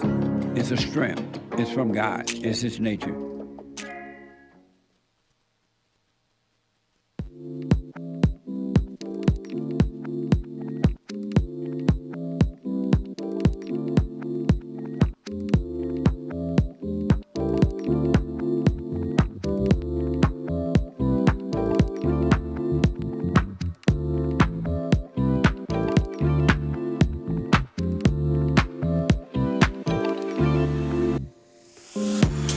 Okay, folks, church on Sunday, fellowship on Sunday at 11 a.m. It starts at 11 a.m., 2 p.m. Eastern Time. Doors open at 10:30 for all. All are welcome at 11 a.m. Pacific Time, 2 p.m. Eastern Time. Go to rebuildingtheman.com/church. rebuildingtheman.com/church. And don't forget for personalized shout-outs, birthday shout-out to the birthdays, encouragements, shout-out to the encouragement, weddings, or congratulations, whatever it might be. Go to Cameo, CAMEO.com/Jesse Lee Peterson, CAMEO.com/Jesse Lee Peterson. Let me go to CJ, a first-time caller. There is one line open at 888-7753-773. 888-77-Jesse. Let me find out something. I'm typing a note. Let me go to CJ. But why?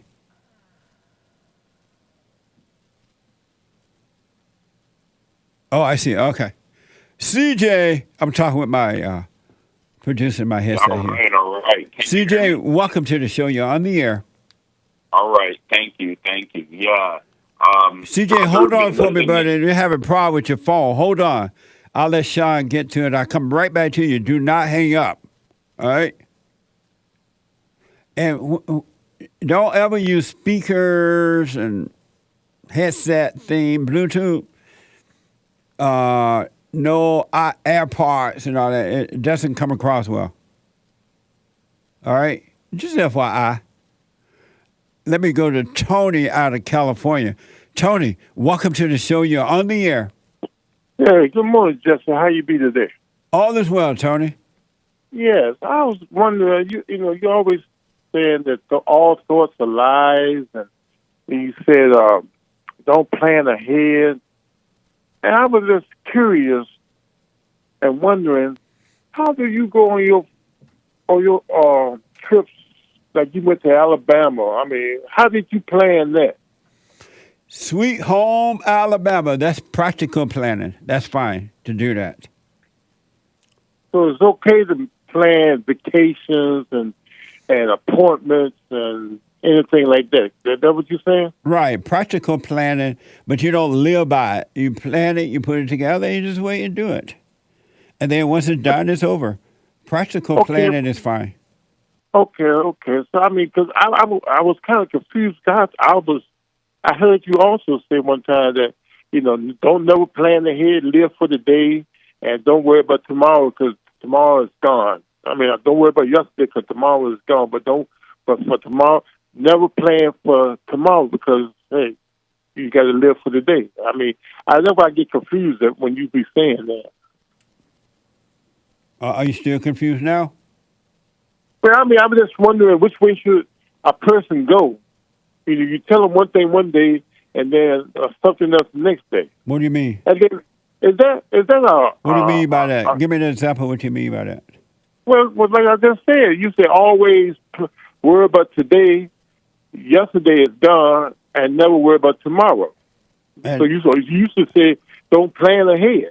Don't never plan ahead, because you just got to deal with the moment as of for today. And you have a problem with that. You can't understand that.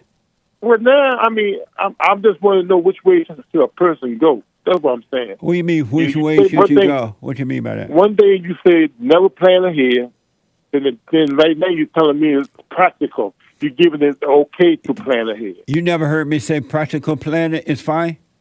No. No. You never heard me say practical thinking is fine? But the practical thinking, but never practical planning. No, I haven't. Oh, you need to hear me say practical planning is fine? No, I never heard you say planning. You said thinking. That's it. Okay, are you clear on it now? Yeah, but let me ask you one more question there. You got what is that on your desk there? Is that a microphone and a doll baby or something? This mic was created by a friend of the show, John. John made this mic. Isn't that amazing? Okay, and what is that next to it? You don't recognize who's standing right next to it? It looks like the Pope or something. It look like the Pope to you? I mean, I'm asking you a question. Does it look like the Pope to you from where you are? From the image of a Pope with the way the head is made. Does it look like the Pope from where you are? Yeah, that's what I said. Yes, that's so what I said. You can't tell who that look like from where you are. So, that's your buddy. That's your idol God. That's Tony. Trump, right? Tony, you can't tell from where you are who that look like. I'm asking you a question. Is that Trump? You didn't ask me that yet. Okay, evidently I did because you asked me a question. Does it look like Trump? Is it Trump? Does it look like Trump from where you are? I don't know what it looks like. I'm asking you a question. That's why you wasting time. Can you give me a yes or no? Does it look like Trump from where you are? No, it don't. It looks like a doll baby. All right, well then it's not Trump then. Okay, well, let me ask you this then. No, I got to run, Tony. I know. Amazing. What? Happy Men's History Month, by the way. Let me try CJ again. I think he got his phone ready. Our first time call out of Oregon. CJ, let's try it again. Sir, I'm here. Real clear now. Go ahead. Real clear. Yeah.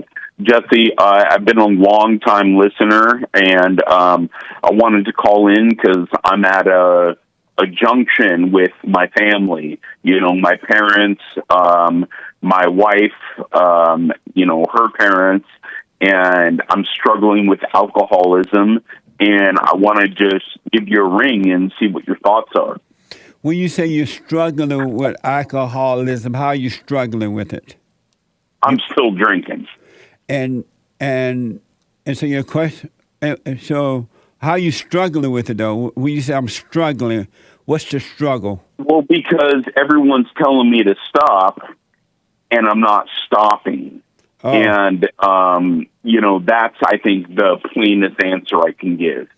And when you say you're at a junction with your family and your wife's family, what's the junction?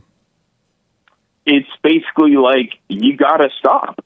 You got to stop. Everyone's saying you got to stop. Or what? And I think they're not telling, well, did you say or what? Yeah, if you don't stop, what's going to happen? Well, my wife is so forgiving. She's not the kind of person that's going to straight up divorce me. But, my parents are coming to me and saying, we don't want you to die before we do. Why not? What do you mean, why not? You should ask them, why is it that you don't want me to die before you? What do they say? Yeah, I hear you. When you ask them that, what did they say? Well, I haven't asked them that because the last communication we had in person was, please stop, because we don't want you to die before me. And I get it. Because, I've got 2 kids. They've got me as their only kid. I understand. So they want you to live longer than them so you can take care of them? I don't actually feel that that's the case. It feels more just like they are hurting for me because they see that I'm killing myself with alcohol. But there's no such thing as hurting for someone else. How do you mean? If they're hurting, it's for their own purpose. It's not for you. I hear you. You can't feel someone else's pain. How are you going to hurt for someone? Yeah, I hear you. I hear you. You know, I think, you know, Jesse, like I've been saying, I've been a long-time listener. I know how you ask questions, and so I want to make sure I'm giving you answers that you and I can have a good conversation with. Right, I understand that. Let me ask. Ask. Have you forgiven your mother? Absolutely. You told her that? Yes. And how about your father? Yes. Are you doing the silent prayer every morning, every night? I've been praying. It's not the exact silent prayer that you have up on your YouTube, but I pray every day, and I pray silently for forgiveness, for aptitude, and all of these things. So and who are you praying that to, asking for forgiveness to? I'm praying to God. But why do you need to ask him? He has already forgiven you. You know, I appreciate that question. I really do. It's a practice. But why you need to do that? He's not holding anything against you. You're praying to the devil. I hear that. What do you think about that? I've got no response to that, but I hear what you're saying. So why you're doing it when you know God is not holding anything against you? When you went and forgave your parent, it was over. You were free. Why are you praying to God to forgive you? Well, I think, to be honest, it's because I'm still sinning by being a drunkard. How is that a sin? Because the Bible says it's a sin. The Bible never called that a sin. All right, that's fair. Is that true? But it does call out drunkenness. Is that true or not? It calls out drunkenness. But is it true or not that he doesn't call it a sin? No, yeah, you're right. You're right in that. I hear you. And so why are you judging yourself as a sin? Because the behavior that I'm exhibiting by being a drunkard is hurting my family. But it's not hurting your family. How do you know it's not hurting my family? Your family are judging you if they're hurting. It's not your fault. It's not you. But let me tell you this. If you want to stop drinking, you got to stop accusing yourself. You got to stop judging yourself. Because the more you call yourself a drunkard, the more you judge yourself, you're playing God, first of all. And then the one that is causing you to drink is not you. And you think that is you, but it's not. If you want to stop drinking, just become conscious of yourself drinking, and the awareness of it will take the appetite away. It's not you. It's the devil that making you believe that it's you, and you're drunk, you're this, and he's keeping you in that hell with him. Well, I appreciate that. So stop judging yourself. It's enough to know that you want to stop drinking. And when the thoughts tell you you need a drink, when it tells you that, don't do it. Wait until after the thoughts are gone and then do it. You'll do it with consciousness, with the mind of God. And then eventually the appetite will be gone. You'll be fine. It's not you. Mm-hmm. But you got to stop judging yourself. And don't let, if those people, your family judge you or anyone else judge you, give them the finger. Yeah, well, I'm not going to do that. Why not? Because it's not like you wake up every day. Why am I not going to give them the finger? Because I want to be gracious and I want to be kind. Oh, well, as long as you treat them that way, they're going to judge you because they're telling you to stop drinking like you want to drink. If you were able to stop, you would have already stopped. Yeah. And so they're judging you. Yeah. Well, Jesse, I really appreciate the conversation. I just want to say God bless you. I love you in the name of the Lord Jesus Christ. I've really appreciated your show for years. Right on. So here's what I recommend. Do the silent prayer. so you can stay aware. And then the awareness will change your nature, which is an abnormal nature. That's what causes you to drink, which is the nature of the devil. And then God will give you his nature, which is the natural nature, and you'll be fine. Yep, I hear you. But stop judging yourself and don't accept those people. Meaning, don't resent the people who are telling you, stop drinking and do this. Tell them to stop doing what they're doing if they know how to stop. I hear you. I wish you well, man. Brother, sir, I really appreciate you so much. Thank you for taking my call. Absolutely. Happy Men's History Month. I got to do this. Men's history. I want to give you a men's history moment.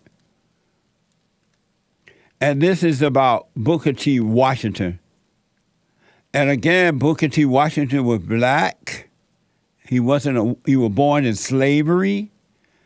He went on, amongst many other things, and founded a Tuskegee Institute. At one time was an amazing university down in Alabama, Sweet Home, Alabama. It's liberal now, so it's kind of messed up. But he didn't whine. He didn't blame the white man. He didn't beg for reparation or affirmative action or any of those things. And he didn't hate. He had no anger toward the white man or anyone. No one. I want you to watch this from Tuskegee Education, EDU. He was born, Booker T. Washington was born April 5th, 1856. Woo! Long time ago. He was born April 8th in 1856 in Franklin County, Virginia. Booker was the son of an unknown white man and Jane, an enslaved cook of James Burroughs, a small planter. Booker gave himself the surname Washington. Watch this from NETC TV. My name is Booker T. Washington. I was born into slavery in 1856 in Franklin County, Virginia. After the Civil War, my mother, siblings, and I, along with many other slaves, were freed. I was 9 years old. This was one of the first obstacles I overcame in life. I went from being owned by another person to being a free man. You see, success is to be measured not so much by the position that one has reached in life as by the obstacles in which he has overcome. After being free, we moved to Malden, West Virginia. I worked at a local mine, and I was allowed to attend school, but only after my work hours. While working in the coal mines, I overheard other workers speaking of this place, Hampton Institute. This was also known as Hampton Normal and Agricultural Institute, which was a school for former slaves in southeastern Virginia. The school was founded by General Samuel Chapman Armstrong. The general led black troops for the Union during the Civil War and after was dedicated to educational opportunities for African Americans. I had the opportunity to attend in 1872 when I was 16 years of age. I was so grateful for this opportunity. I knew from a young age that a good, strong education was vital. I was a good student. I especially enjoyed public speaking and debate. I was provided a job as a janitor to pay for my room and board. I graduated with honors in 1875 and was chosen to speak at my commencement. Amazing. Now, that's how blacks used to be in the good old days when boys were boys and men were men. They didn't whine about slavery. The white man owed me something. The white man this and the white man that. They didn't do it, folks. Blacks have changed to become nothing but whiners. This is from, that's amazing, right? This is from Britannica. In 1881, Washington was selected to head a newly established school at Tuskegee, an institute with no equipment, very little money, Tuskegee Institute became a monument to his life's work. So in this next video, you may recognize some of the familiar faces from previous Men's History Month moments. Watch this from NETC TV. Well, I must have made a great impression on General Armstrong because after leaving Hampton, he recommended me for a position as principal of a new school for blacks in Macon County, the Tuskegee Normal and Industrial Institute for the Training of Black Teachers. General Armstrong was a great man, the noblest, rarest human being it has ever been my privilege to meet. I arrived with great work ahead of me. There was no land, no buildings, and little to no money, except for salaries for staff members. I prepared to plan to make this school a reality. We succeeded in raising enough funds to purchase a 100-acre plantation on the outskirts of Tuskegee. The students built a kiln, made bricks for buildings to be built, and sold bricks to raise money. We successfully built classroom buildings, a dining hall, a girls' dormitory, and a chapel. We offered training in skilled trades such as carpentry, cabinet making, printing, and agriculture. We made an effort in academics to relate the subject matter to the actual experiences of the students, and our students flourished with this approach. By 1888, Tuskegee Normal and Industrial Institute had more than 400 enrolled students. I brought Dr. George Washington Carver onto the staff, who became the director of the agricultural program in 1896. We had transformed that 100-acre plantation into a 2,000-acre, 83-building campus with equipment, livestock, and stock in trade. Training in 37 industries was available for more than 1,500 students enrolled at that time. In 1901, I was formally invited by President Theodore Roosevelt himself to dine in the White House. Now think about that. Do you realize I was the first black person to do so? Following, I was counsel to U.S. presidents for many years thereafter, and I took pride in that counsel. Black excellence.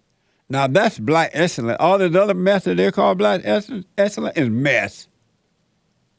It's just mess. Amazing, huh? The Encyclopedia of Alabama.org is reporting that, oh my God, I gotta take a quick break. When I come back, I'll finish this, your phone calls and your super chats and everything else, all right? Amazing. That's what black people was in the good old days. The way blacks are today, whiners, beggars, and blamers, and having leaders and all that, that's not normal. That's the new black. That came as a result of the so-called civil rights movement. The worst thing ever happened to the blacks, other than abortion. Hake is coming in with the hate news, not the fake news. I got to take a break. I'll be back in a moment. One more hour to go. 888-7753-773. Back in a moment. You can't run from evil within yourself or outside of self. You got to deal with it. And you need good in order to deal with evil. And God is good. You need to return to the Father. And you'll see within you, he will fight the battle for you. And he will fight it without, because he will show you how to deal with it. And you will have no fear. Love God with all your heart, all your soul, all your might, along with nothing else. Nothing else means yourself, your children, your wife, your things, your ego, your reputation, and all that. You can't care about any of that. The children of anger will use it to control you. But if you love God, he will renew your mind, and none of those things will be before him. And so when they go after you, oh, well, you may take my body, you may take my things, but you're not going to take my soul. And that's a true reality.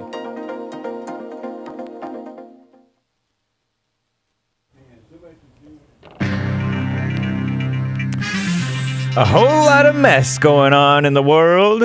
Putin is wishing the late Prigozhin, late, right? Killed? Well, we think anyway.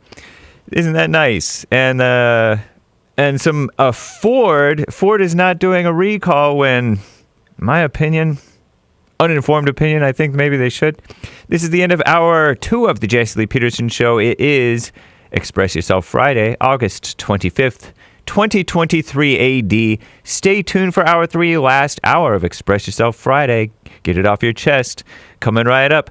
And the lines are full right now, but you can get on air to get on with JLP, but first, Hake News, not fake news. After the Jesse Lee Peterson Show, thehakereport.com. That's my show, live Monday through Friday, 9 to 11 a.m. Pacific time. And then after that, at noon Pacific time, not American Anchor Baby, because it's Friday. It is the Fallen State premiere. Catch American Anchor Baby at 4 p.m. Pacific time on Nickstream. YouTube.com/@AmericanAnchorBaby/live. Or rumble.com/AmericanAnchorBaby/live. Cool, huh? And of course, Church with Jesse Lee Peterson on Sunday. Happy Men's History Month. Russian President Vladimir Putin, according to Common Nonsense Network, CNN, made his first public comments on Thursday on that plane crash believed to have killed Wagner chief Yevgeny Prigozhin, saying he was talented, and that's a quote, talented, but made serious mistakes in life, unquote. The crash Wednesday took place northwest of Moscow and killed all on board, according to Russian officials. There is no concrete evidence that points to the Kremlin involvement, and an investigation is underway to determine the cause of the crash.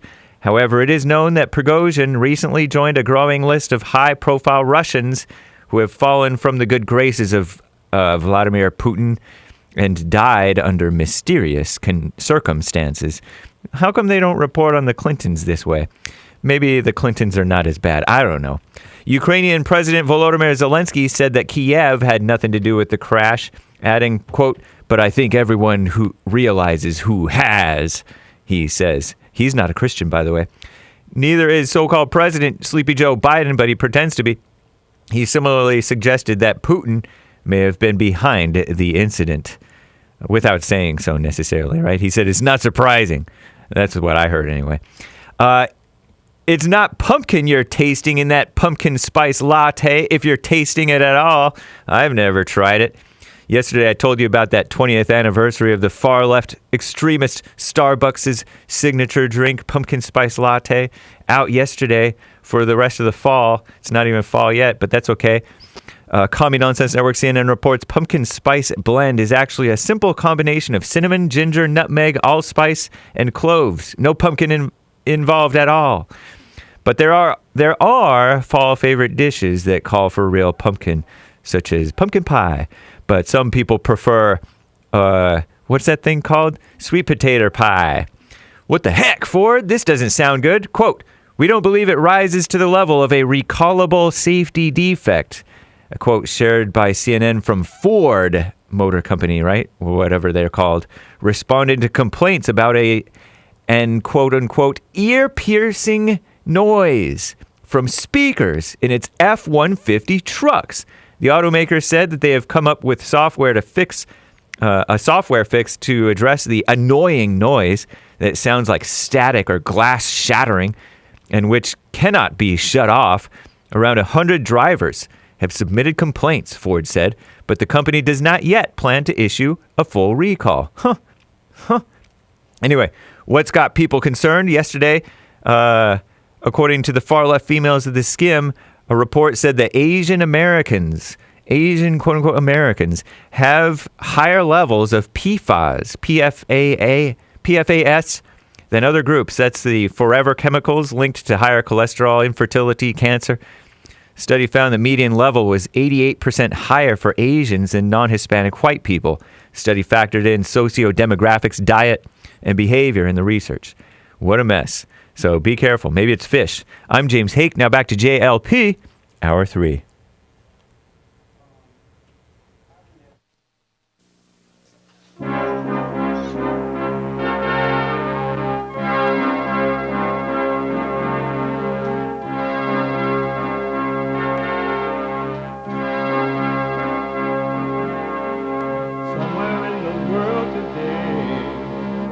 Men have got to stand up strong, face the truth about themselves, to understand what went wrong. I know we can find a way. I know we can find a way. I know we can find a way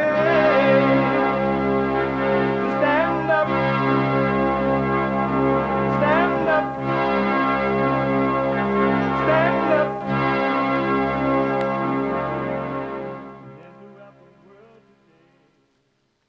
Uniting the races with truth instead of dividing them with lies. We're also rebuilding the family by rebuilding the man. I am Jesse Lee Peterson. Welcome to the third hour of the show today. You can get involved by calling 888-7753-773. 888-77-JESSE. Jesse. Jesse. The biblical question for this week. The biblical question. How often do you throw rocks at others? How often do you throw rocks at others? Amazing question. We have every way that you can watch and support the show listed on jesseleepeterson.com/show. jesseleepeterson.com/show. And don't forget, wherever you are and whatever you're doing and whomever you are, smoking fentanyl, crossing the border illegally, paying off the cartel to get your hair, working out, hating the white man, whatever you're doing, you could be working out, laying up at the beach, anywhere in the world, stuck at the airport, in one of those near collision of the airplanes that we don't hear about anymore. Or whatever you're doing, you could be listening to the show on your iPhone or iPad by calling the listen line at 641-793-1500. 641-793-1500. And don't forget to follow us, JLP Talk on Twitter and Jesse Lee Peterson on Instagram. Like, ring the bell, subscribe. Y'all know what to do, right? Thank you. I appreciate it. It's Friday, the last hour of the show for Friday. It's Open Line Friday. It is Get It Off Your Chest Friday. You, Tom, like a mug. You need to go and get yourself bleached, because everything you say about black people, and you're sitting up there looking like a tar baby. It might sound like a semantics argument, but he's a gray alien. I wonder if he been smoking pot. They finna bring Donald Trump in, y'all see? Y'all see? They deep, bro. They deep, bro. Finna bring that boy Trump. If former President Trump is convicted in a court of law, would you still support him as your party's choice? Please raise your hand if you would.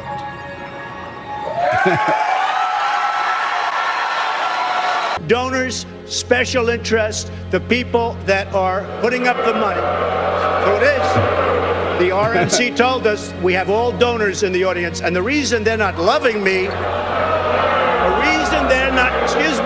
the reason they're not loving me is I don't want their money. I'm going to do the right thing for the American public. I don't want their money. I don't need their money. And I'm the only one up here that can say that. Deep. Amazing. To be continued. Thank you, Anchor Baby. Nick is doing an amazing job with this. Amazing. So what I want to do is just watch, folks. Oh, let me say to CJ from Oregon, who called and said that he was drinking a lot. He called himself an alcoholic or something like that.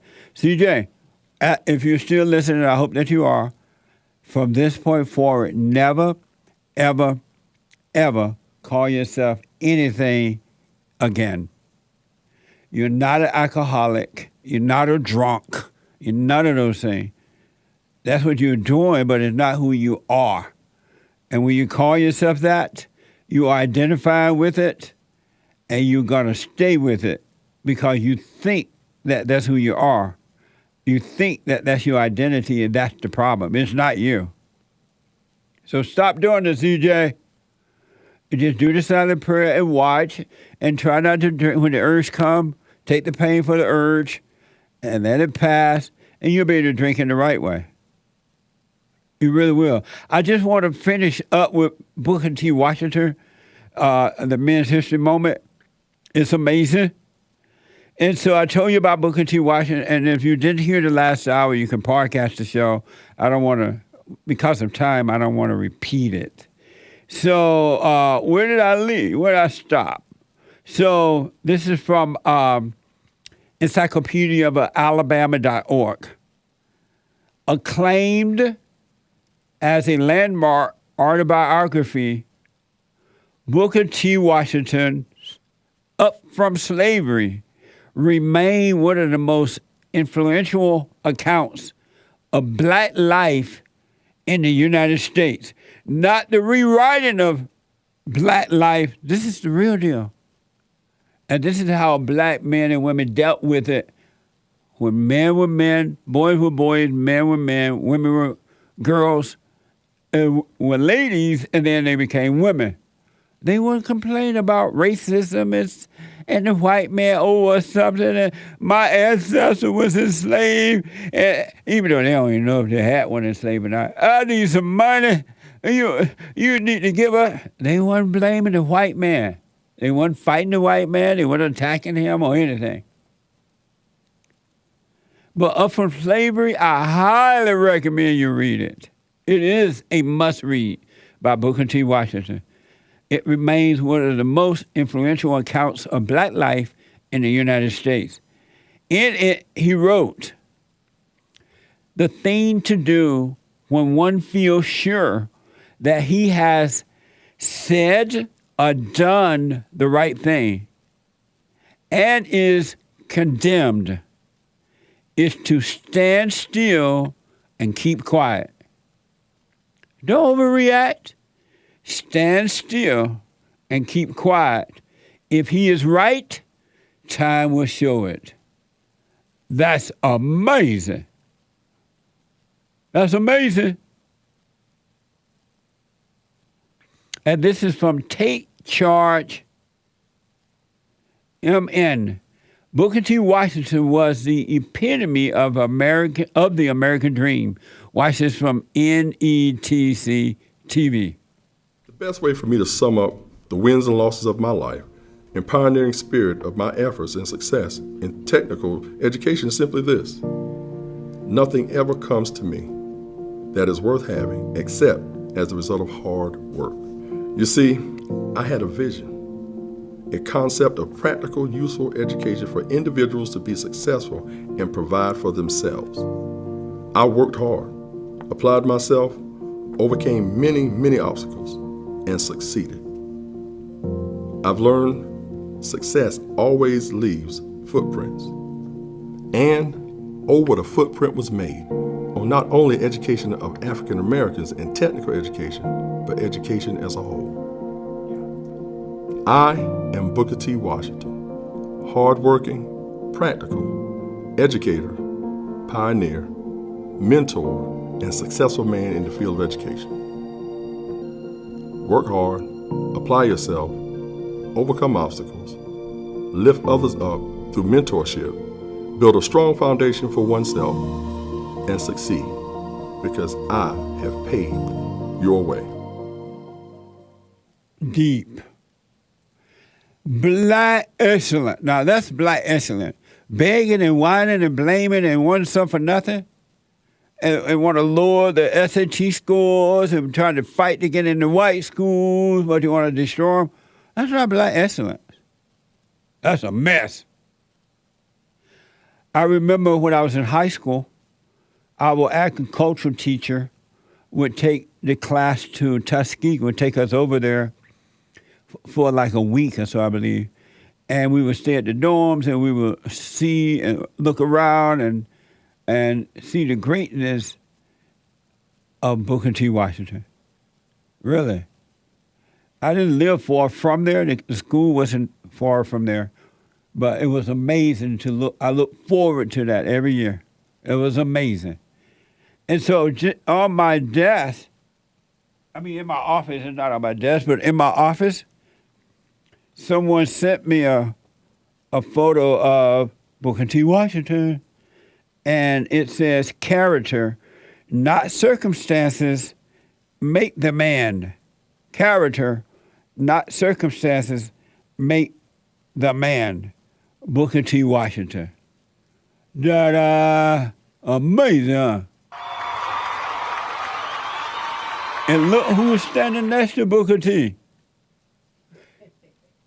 Amazing! Amazing. Nice. So, in other words, ooh, I got to stand him back up.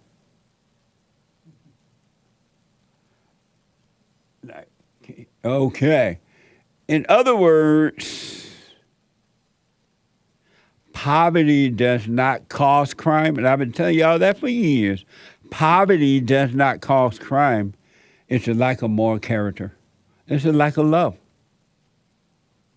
That's what called crime. Black people, the government has given them everything they asked for. They're fat as a pig, and yet they're whining. Yet they hate. It's amazing. Mind-blowing stuff, right? Happy Men's History Month. So the next time you hear a black or liberal white whining, talking about how bad it was for the blacks, the slavery, it's because of Jim Crow, it's because of racism, tell them to check out Booker T. Washington, George Washington Carver, and others. Justice Clarence Thomas, Walter Williams. There's so many examples. They weren't whining men, and they were black. Booker T. and George Washington were born in slavery. Born in slavery. I want to take some calls, and then we'll get to your super chats. Go to buymeacoffee.com/JLP talk for your super chat to be read out there. And then I want to show you something about anger. If this doesn't help you, I don't know what will. You know what I mean? I don't know what will, folks. But first, while my experts are coming in to help me with this story, I want to go to Marissa, a first-time caller out of Arizona. Marissa, welcome to the show. You're on the air. Hi, Jesse. How are you? All is well. Marissa, how are you? I'm doing well. I'm not sure if you remember me, but I got a counseling session with you a few days ago. And basically, you encouraged me to go and forgive my mother. And I did the next day, and it went amazing. Nice. That's cool. Were you nervous? I was nervous, but I remember what you told me about the feeling of fear. And I knew I wanted to do it, and I knew I was going to do it. And whatever was going to happen was going to happen. It was not up to me to decide. Yes. But it felt so good to just get over the fear and just do it. And the response was way better than I expected. She didn't, get angry at me or get, shout at me.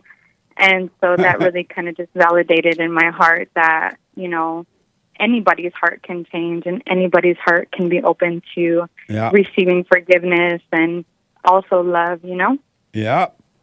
Anyone that wants it can receive it. That's for sure. Yes. So I just wanted to call you and thank you, and also just basically let you know that I feel like the things that you told me have just been kind of coming into fruition. And, you know, everything is on the other side of fear. And so I'm just doubting the thoughts, you know, one day at a time. And it feels like, you know, my life is changing for the better. And it's only been a few days since I've talked to you, but of course, every day is just better and better. Marissa, if you stay with it, now that you're in the light, a little light is there for you, do the silent prayer, watch the thoughts. Just watch them. That's all. You become a watcher, not a controller. Don't try to determine good or evil. Just watch. You haven't seen anything yet. It's going to be, you will have a clear mind, a renewed mind. It's going to be amazing. Yes, of course. I totally agree. Thank you so much. I just really appreciate all the knowledge and all of the things and all of the ways that you are opening other people's hearts. And, you know, the way that you spoke to the man earlier who has, you know, an alcohol problem, or, you know, the way that you told him not to identify with that judgment that he has inside of him was just really beautiful and, you know, so kind, and something that usually you don't really hear people saying when people are dealing with addictions or anything like that. So I really, really just love the message that you're spreading, and the way that you've also contacted, you know, women, and the way that you open their hearts too, because, you know, we really do need it. Yeah. And just a reminder, folks, I do counsel with ladies too, family, individual counsel, men and women, everybody and their mama. So go to rebuildingtheman.com or call 800-411-BOND by phone, Skype, or walk in. 800-411-BOND. Ladies, y'all need to return to the Father too if you want to be free. And all who want the truth can be free. The truth will set you free. Not the truth of some other person, but the truth that comes from God. All right? Amazing. Marissa, stay with it. Amazing call. Stay with it. Let life happen now. It's going to be amazing for you.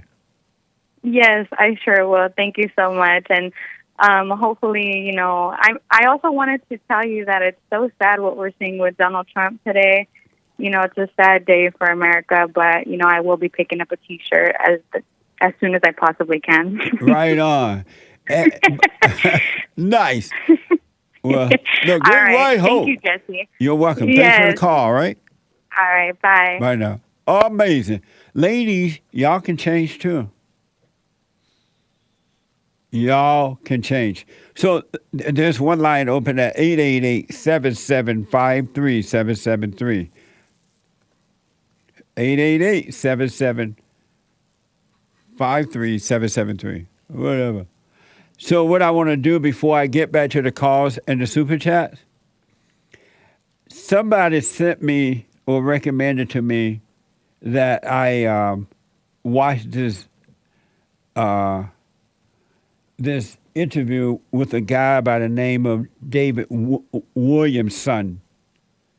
And so I watched it. And when I watched it, I sent it to all my staff, everybody in my office, and I asked them to watch it. And I wanted my experts to discuss today what they got from it. So I did ask Nick and Sean, so we talked about it briefly this morning, but Hake he wanted to wait until we hear fresh from him on the show here. But it's about near-death experiences. And I've heard these stories all my life about people dying and they going through the light and they see the light. And some people go and they see nothing but darkness, they go to hell. They get deeper in hell. So I've heard all these stories. And I wanted to know what my experts would think about that. So I didn't tell them what I thought about it either, because I know how the mind, I didn't even pump it up or anything, you know, because the mind will make you think, wow, it'll make the picture bigger than what it is, and then you see it, and your low expectation will become low. Something like that. So I just said, hey, watch this. I want to discuss it tomorrow on the show. I want to see what you guys think about it. And I waited for the anchor baby to come back in. He's out there answering the phone because Sean is here. And he'll be in a minute here. So what I want to do is to play an excerpt from this near-death experience. This is Coming Home. It's from Coming Home. I guess it's a podcast. Yeah, podcast. With Coming Home podcast with David Williamson and his near-death experience and how it changed his life, identity, and purpose. So David had this near-death experience, and as a result, it changed his life, his identity, and purpose in life. So I want to play it because I'm almost about to say what I thought about it, but I'm holding on. Can you tell I'm holding on?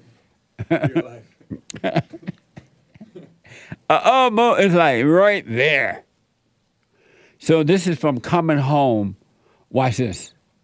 Feeling all this hate inside of me, it just broke my body down. It broke my body down. As soon as I started losing hope in humanity and in myself, I started dying slowly, and it was painful. It was, but 7 days later, I felt like a stinging in my heart, and I couldn't catch my breath. I couldn't keep my breath, and then eventually rushed to the emergency room, and I'm having a heart attack. They were working on me. They were defibrillating me. So I felt complete. I felt like I had awakened for the first time in my life.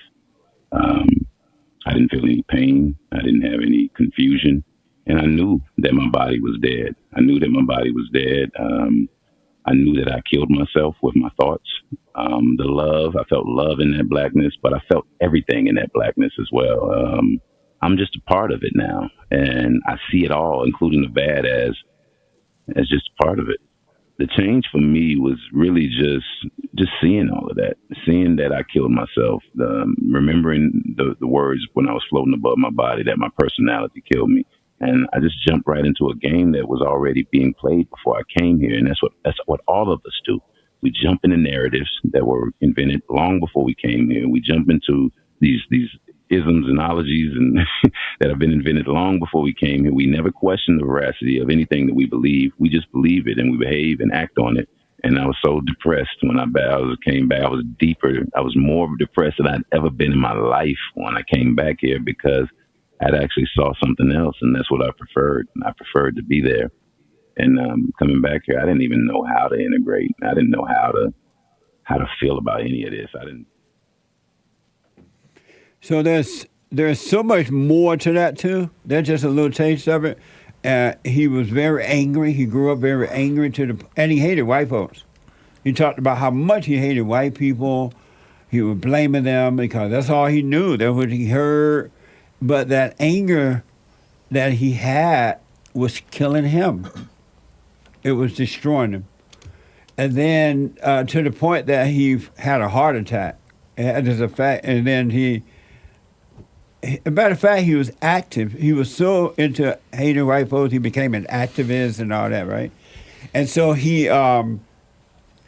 hated white folks, but he didn't know the effect that anger was having on him. He had a heart attack. He rushed to the emergency room. They had him on the table there, and while being on the table, he thought he was just going to sleep, but he died. He left his body, and he can see himself leaving his body. You need to watch it, by the way, and to get the whole story. But he left his body, and he could see himself leaving his body, and he went into this light. He went into this darkness, and the darkness was a void. And in that void was nothing but love. Everything was in the void. And it changed his mind. It took away all those thoughts and ideas and plans that he had learned and picked up while living on earth, like everybody does. The moment we pop out of mama's womb, we've been set up by teaching us. And we believe what they teach, and we identify what they teach, and we take on identities. He talked about how he lost all identities. And it was amazing. But what I want to do, because of time here, and so I'm telling you, you got to let anger go, but I want to hear, hey, what did you think about the interview? It was cool hearing him talk like a normal guy and express how he went He's from... my expert, by the way, for those who don't know. Yeah. Hake is the host of the HakeReport.com, and my producer, Sean, an expert here at Jesse Peterson, and the Anchor Baby, the host of the Anchor Baby, and an expert, and then Hassan, now the host of a brand new show on Wednesdays at 11 a.m. Wow. Walking on water, and an expert here. That's who you're looking at. Okay. This guy, Williamson, he described how he had taken in all this information about black victimhood, and he went nuts with it. He got really angry, and just hearing him describe that, and then to go from that into taking in people's input without reacting, neither accepting nor rejecting it. He described it as just ones and zeros or something like that. It was cool. It was refreshing to hear him talk about just taking life without accepting nor rejecting it, and just being even keel about it. After having been angry and witnessing all these people whom he used to look up to, now he sees them as just spouting off their anger and trying to spread their anger and frustration and mess. So it was cool. I liked it. Amazing. And he talked about religion in a way that he was like, he had studied religion, all kinds of religions, and I didn't know whether what he experienced was partly because of his mind setting him up, or if that was just real. It just kind of reality faced him. He seemed like he even stopped identifying with his human body and started to accept and love everybody, including the racists whom he thought hated him. Yeah. So it's cool. Amazing. Yeah. Sean. Yeah, I had heard and read and seen, people who had near-death experiences, and there's a lot of overlap and common threads throughout their experiences. A lot of people see the same things, and the white light and the hovering above your body, right. Seeing yourself down there. There's also, sort of rejoining your loved ones, having a sense that they're there. And there's also the sort of being pulled in that other direction. Yes. And then there's also this sort of choice, and he mentions it too. There's sort of like a choice that you're given, a choice like, are you ready to go, or do you want to go back, or do you want to go back to the world? You have to. It seems like one of the common threads is you have to sort of be ready, either to go in one direction or the other. You're either ready or you're not. There's a short story, and I won't get into that. It's too long, but and a short break. Yeah, we got to take a short break. When we come back, we'll finish up on this. We'll get to your phone calls and super chats. The treasure chest is now open on D-Live. Back in a moment.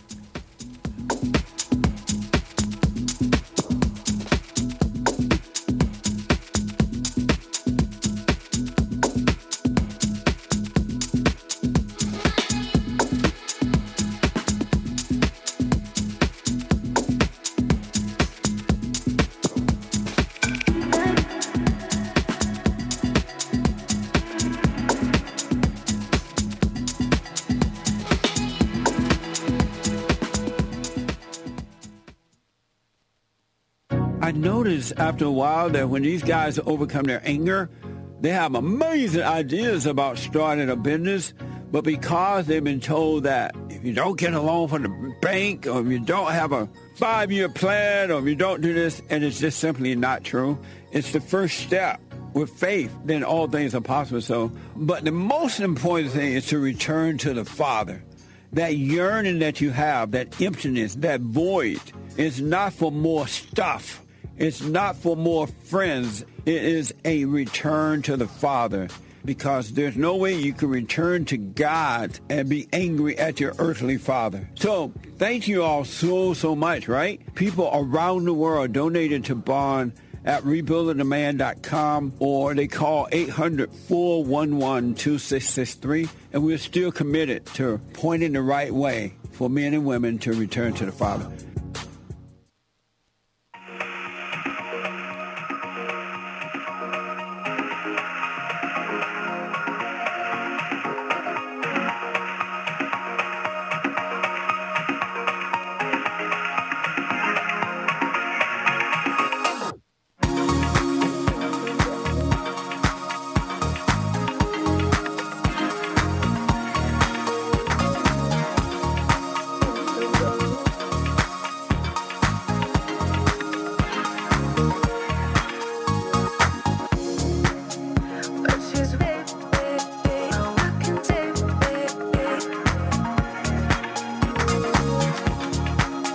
Okay, welcome back. 888-775-3773. Quick announcement. The Hake report is coming up at the top of this hour. The Hake, Hake report.com, from 9 to 11. And then at 12 o'clock today, every Friday, brand new episode of the Fallen State.tv. A very interesting discussion with Austin Peterson. He is a former Libertarian presidential candidate and the host of Wake Up America newscast. Watch this. Next time on The Fallen State. In 2016, I ran as a libertarian for president of the United States. We probably are going to do better presenting a unified front against what the left has become, which is a threat to all of our liberties. What's wrong with the blacks? No one wants to be a part of the out-group, Jesse. And are you a good person? Oh, boy, you are asking the big questions today. Do you like being married to a woman who is like your mother? She's basically like sunshine and rainbows. I actually enjoy when he sheds a tear. That's really cool for me. I bet. At 12 noon today, Pacific time, the fallerstate.tv, and at 4 p.m., the American Anchor Baby. At 4 p.m. Pacific time. You don't want to miss it. So I want to finish up with this David Williamson near-death experience. I asked my experts to watch it. I'm hearing now for the first time, for the most part, what they thought, what they get from it, what they thought about it. And you were saying, Sean? I was saying that, I had heard similar things, but the one part that I hadn't heard before was his realization about thoughts and how his personality was the thing that actually killed him. And he didn't literally kill himself, but he did in a way, because he saw for the first time that it was his thoughts that caused the anger and that caused his body to break down. So I never heard it put quite that way before on any other place besides here. And it was really, really amazing. Yeah. Amazing interview. Nice. Anchor Baby. Hey. What did you get from it? I had a bit of a embarrassing response to it, because I saw him speaking and I knew it was true what he was saying, but I instantly became afraid of my own life. And I just thought he was describing being on the gurney and the heart attack and being apart from his body, and how he saw his body and he knew that he had killed himself with thoughts. And I saw how he was just describing so much. You guys really got to see it. But he was describing how his nervous system had basically become accustomed to responding certain ways, and how these are things we all learn. And how, anyway, so he saw his body and he saw that he had killed himself with his thoughts. And I became afraid of my own life, on almost you could say a selfish, I don't want to, it's too scary what you're saying. It's making me think of me or guilt. And I saw how my own nervous system has been taught that way too. I hear the calls on the Jesse Lee Peterson show, and I'll hear things that you're saying on the show or other people will say, and I'll think, that's me. And I saw how I taught myself that guilt. You know what I mean? Yeah. I taught myself to respond in that way. There's like so much. It was super interesting. He described all that knowledge he got and thinking to himself that he should know what salvation is and feels like, but why isn't his life that way? And then how part of the pain of his experience was that disconnect, being on the outside looking in and never feeling like he was really involved in his life the way he wanted to be. But that was like a false illusion. Yeah. The whole thing was an illusion.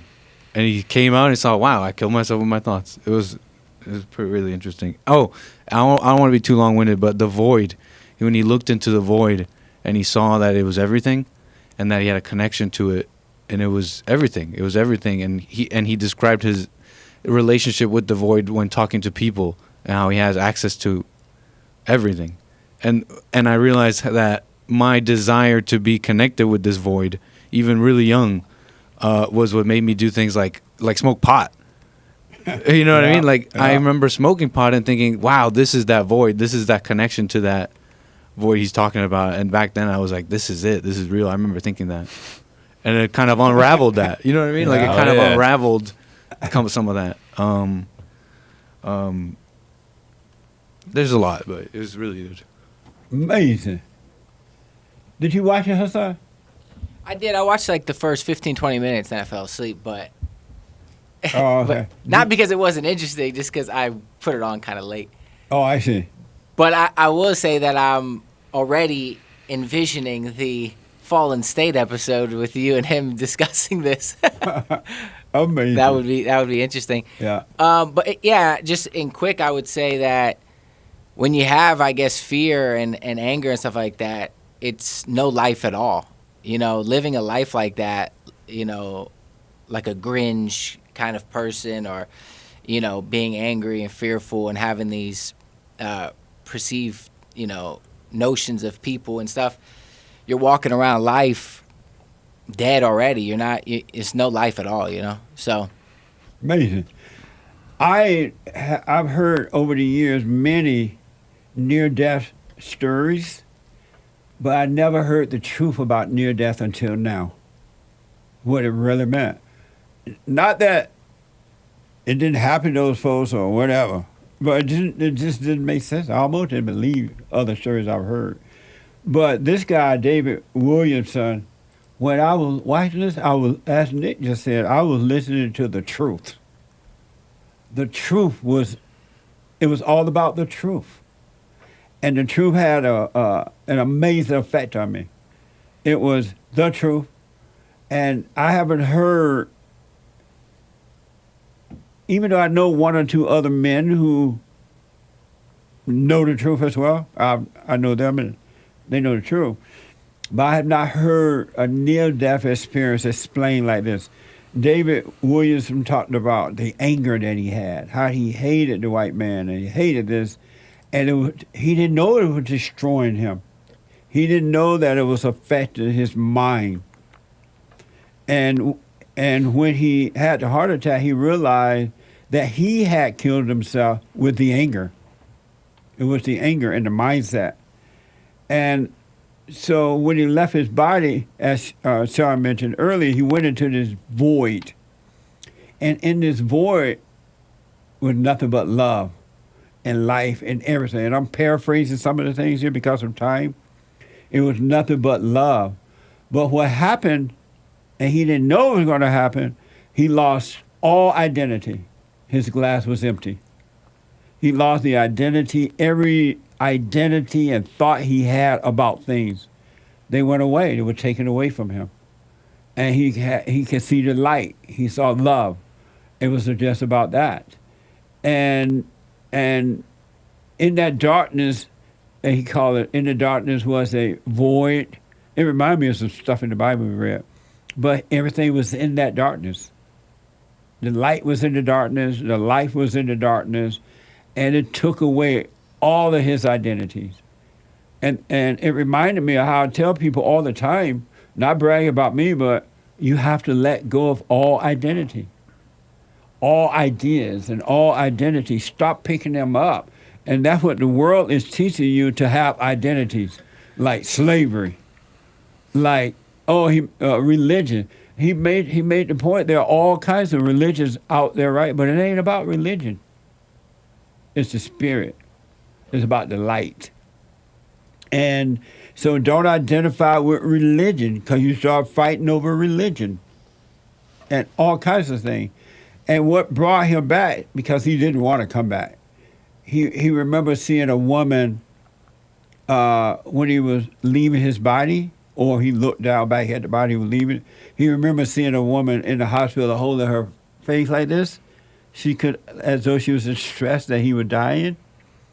And he felt bad for her, because he wasn't dying. He was just leaving. He was really overcoming the fake stuff, the false stuff, the identities and the hate, the anger that he had. But he wasn't dying, so he felt bad for her. Then he thought of his, long story short, he thought of his aunt. And I believe he said his aunt was like a mother to him. It was his mother's sister, and they were real close, I think he said. And so she was like a mother. He thought of her, and he felt for her. He wanted to help her, or something like that. And long story short, he ended up coming back. But when he came back, he hated the fact he came back. He didn't want it. It was painful coming back, being back in this mess, right? Right. And all the time before that, he was really into the whole black thing. Right. And he said it was one of the funnier parts of the interview when he said, I came back, I was a little confused, and the guy who was taking care of me said, what did you see? And he just said, blackness. I thought that was really funny. But sorry, go ahead. No, finish that point. Yeah, no, he described the void and the blackness as almost like a substance. It was like a velvety. It wasn't necessarily a nothingness. Right. It was It was just like a substance that he fell into. Yeah. It's like some sort of content there. And I really appreciate what Nick said about it too, because it sounded like it had a spiritual effect on him as well, and because it was just the truth. It was just simple truth. Now he has a renewed mind. He sees clearer now. He's not into those thoughts, and when he talks to other people now, he can see where they're coming from, something like that, he said.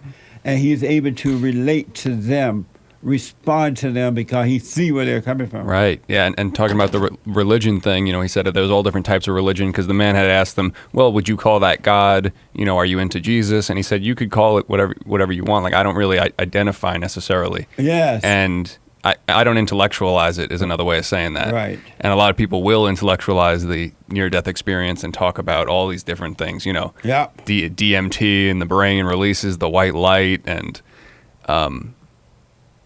yeah, he did it in an amazing way. And he also, you mentioned his talking with people. Yeah. He doesn't just take in the words they say, but he's also paying attention to what they're giving him, all the communication they're giving him, the attitude, the different, how he can sense that they're inwardly feeling, whether they're aware that they're communicating that to him or not. And that informs how he responds to them. Absolutely. He died the ego death. The real him came alive. The not him died. It's the ego death. And then he rose, right? But he said now he's clearer and everything, but his body still can have indigestion and things like that, but he's not his body now. He know that. And even though the body still have different pain, because the body is of the earth, right? It goes away anyway. It's not bothering him. It's not him. It's just his body. Nice. It makes me think. Oh, go ahead, Nick. Sorry. May I say it the way he said it? He said, what you guys are saying, he said that, they asked him how he saw things differently now. And he said that he just sees himself as part of it all. He's just part of it all. The good, the bad, all of it. He's just like an organ, a 1 and a 0, information. It's like knowing that he could be at peace, but his body is still a body that's in flux, that he has acid in his stomach that, that changes. Yeah. But yet he can't hate it, because it's like hating an organ. And that's like he like makes that example the rest of his life too. He's like whole again. He's one now. He's not divided. He said that it's like he has his lung is in his body, right? Mm-hmm. Remember that? Yeah. But he said that he has liver and stomach and all that, and it's all one. He can't hate the stomach. He can't hate the liver because it's all one. He's just one now. And that's what's going to happen, folks. When you forgive and you let the ego die, you will no longer divide it. You will be one. And that's what you want. And all the teaching and the stuff that we've been told, they've been lying to us. I got to be rich. I got to be poor. I got to be this and I got to be that. They keep you divided. I got to make a career and I got to have this. And you identify with these things, and it's hell. Because it keeps you divided. It keeps you away from the truth, from becoming one, from becoming whole. It was an amazing, it's so much more than what we're even telling you now here. So I hope you can watch it. David Williamson, Williamson, Williamson, Williamson, near-death experience. I encourage you to watch it. Amazing. Anything else about that? I posted the link in the chat. Oh, good. If you guys are trying to find the video we're talking about. Nice. Amazing. I was just going to say real quick that it kind of reminds me of the Job story, but also like a mixture of Paul on the road to Damascus and even with Jesus kind of showing the dying and resurrecting. So, it is interesting how it's like a mixture of these things. It was so amazing. It really, really was. It was the truth. And if you welcome that truth, you will be impacted by it. And I know everybody's not going to welcome it. They're going to reject it. They love their hell. They don't want the light. They don't want to be the light. They want to be the darkness. So I understand that.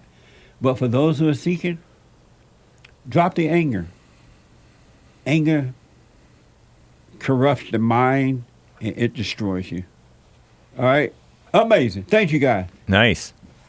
Amazing. Let me go quickly to...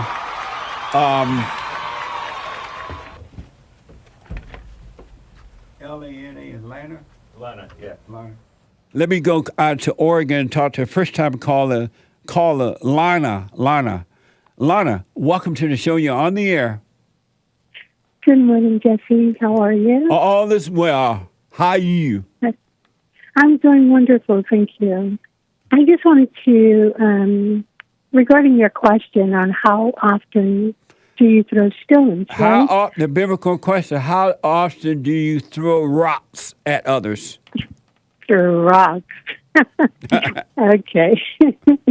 Well, I wanted to respond to that and also kind of ask a little question. I rarely to never. However, sometimes people make it hard to not want to react occasionally. So I wanted to ask, how can I do better? Thanks. Thank you for responding to the biblical question. I'll put my 2 cents in. What you can do better is have you gone and forgiven? Oh, yes. Forgiveness is mandatory in my life. You forgave your mother? Anything and everything. You forgave your mother? Yes. And what did she say when you went and forgave her? Basically nothing. She almost has no response, as if she doesn't feel a need to be forgiven, I guess would be fair. Well, what I recommend you do now, are you doing the silent prayer? What's the silent prayer? Oh, go to www.silentprayer.video, or you can go to rebuildingtheman.com/prayer. I want to recommend that you do that so the light of God can bring you out of the imagination. And you just wonderful. You just watch the thoughts coming and going. All you do is watch them. There's nothing else you need to do or can do. And the light will destroy the darkness, and you will not overreact to the world any longer. Oh, that sounds beautiful. Yeah, and I recommend that you do it morning and night, and then during the day, keep your mind where your body is. Keep your mind. Keep your mind where your body is. Yeah, because That's powerful. your body could be in the kitchen making dinner, but your mind could Mhm. be down in Russia thinking about Putin. So true. So when that happens, bring your mind back. And that's another thing that this guy Williamson talked about, how even now his mind would drift off into his thought, but he'll come right back out now. He know how to come out. So just come out. Always keep the mind, practice keeping the mind where the body is. And eventually the thought would be no issue because they will be taken away from you. And you will have a clear mind. I love it. There would be I love no it. thinking at all. Just being, huh? Yes. God breathed life into you, and you became a living being, and nothing else is required. That's amazing. Not to Amazing. take your words. But, yeah, and I love that. I'm going to do that because, I mean, I love truth, and I want to be on the right path all the time. Nice. So, Well, yes, I wanted to... let me know Go how ahead. let me know how it goes. All right. Okay, how will I do that? Call back into the show. Okay, and last thing, that's a wonderful T-shirt you're wearing. Is that particular shirt available in the merch store? How can they get the shirt, Nick? No, the one you're wearing. Right. I'm asking can they get it on my site, Nick? Rebuildingtheman.com/store. Rebuildingtheman.com/store. Well, I only like the one you're wearing, the color, the style. It looks amazing. Amazing. Well, check it out and wear it proudly, all right? Thank you so much. Take care and God bless. You too. Thank you. Amazing. Okay, Bye now. Super chat.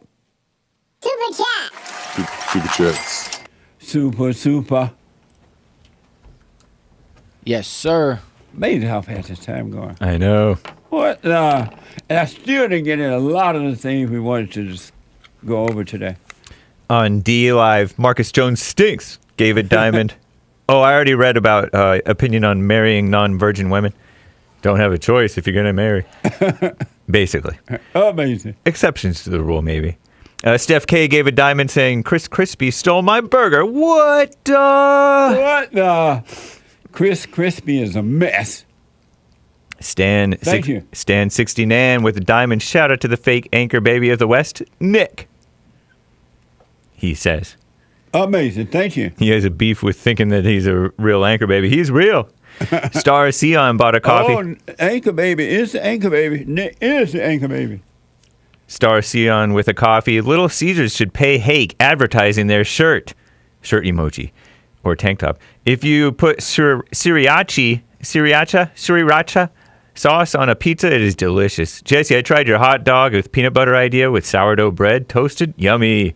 Drooling emoji. Did Hank tell you I tried it? Side eye. He probably didn't. Side eye. Amazing. I'm glad you did. It is such an amazing taste. It was so good. Thank you, Sion. And you're right. He is advertising for them. What's up? Pizza. It was a gift from a frequent supporter on my show. And that's why you had to wear it on the show? Mm-hmm. Amazing. It's Casual Friday. Evidently. You have a problem with it? Renesio bought 3 Thank coffees. you, Sion. Ruminating on this BQ. And yes, Hake told me. Matter of fact, I think I heard you say, I would listen to Hake's show, I think. When you read it or she told you. Oh, right on. Yeah. That she tried the thing. Yeah. She hadn't mentioned, I don't think, the sourdough toasted. It sounds pretty good. But for some reason, I knew about it. Thank you. Renesio 3 coffees. Ruminating on this BQ. How often do you throw rocks at others? I don't throw rocks. Respecting the stranger is peace. But when I do throw rocks, I throw every day at myself. That's as far as I can throw. But they're still throwing rocks. What the? Thank you. I'll respond on Sunday. Manuel with 5 coffees. No message. Thank you. Thank you. Luciana Jackson, 3 coffees. Hello, Jesse. Started listening to you November 2022. Was blown away to hear someone say out loud the things I've always been thinking. Amazing. Amazing. By the way, I am a female and I'm black. Laughing face emoji sideways with tears coming out. She black. Thank you. Stay with it. Stay with it. Stay with it. Henry Ford lives. Hey, please don't disavow me, goy. Great show, friend. Thank you, Henry Ford Lives. That's a diamond. Thank you, Henry Ford Live. Someone bought a coffee before Men's History Month is up. Can we talk about a real man? And then he gives us a tip on somebody to talk about. Thank you. Thank you. And thanks, guys. That's all for now. Thank you all. Amazing. Wow. What a open line Friday this day was. This show was today. The Hake Report is coming up now. The Hake Report. And then at 12, the brand new FallenState.tv. And at 4 p.m. Pacific time, the Anchor Baby Show, the American Anchor Baby. I'll see you at Fellowship on Sunday at 11 a.m. Doors open at 10:30 for everyone and their mama. Will, the first time call out of California. Chuck, out of New Jersey. Somebody just dropped. Kareem, a first time call out of New York. I can't get to the call. Call me again, though. I appreciate it. Have a good weekend and amazing. Stay on that straight and narrow. Become your own man, your own woman. Be willing to stand alone. To drop all ideas. Become empty. Leave the glass empty. Take care, folks. He put a Viking in you. He put that lightning in you. Igniting the truth. But you beg and blame and lie and hate and never want to stand for the truth. So what you planning to do? You understanding the move. You better go talk to your mama. Better stop at the drama. Better drop all the trauma. Boy, you better stand up, man up. Put your hand up and hut. Cause if we don't, then we lose. And then we gotta hear the fake news. Whoa.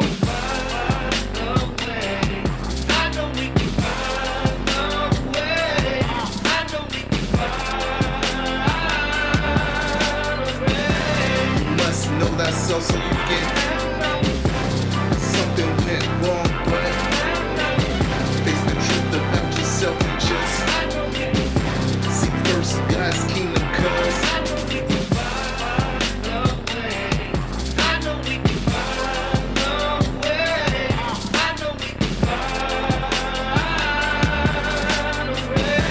you must know that so you get something went wrong, but face the truth about yourself and just seek first God's kingdom, cause I know we can find a way. I know we can find a way. I know we can.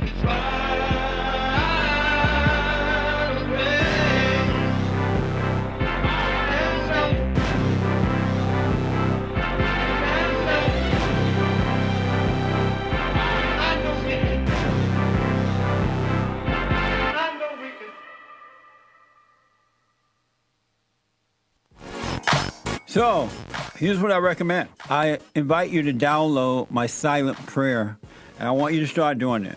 You just download it, get the points of how to do it, and then after a while, you just do it on your own.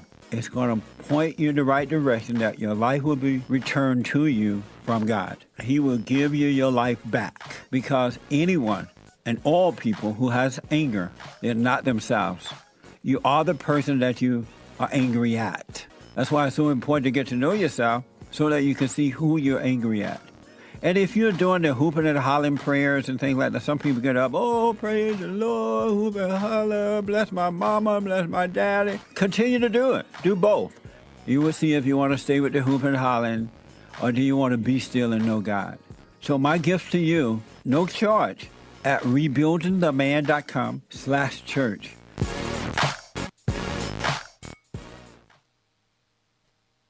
So I asked the question, are you better than a child molester?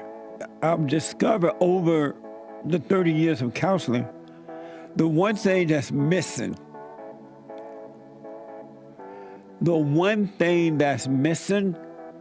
and I think because it's not taught in the homes or talked about, we don't have examples of it, right, is love.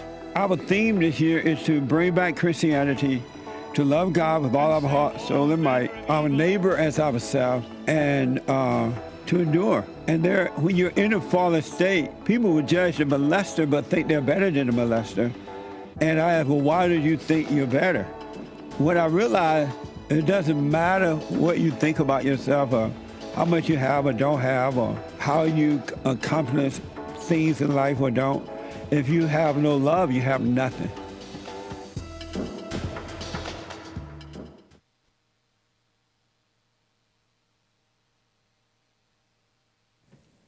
Thank you, Jesse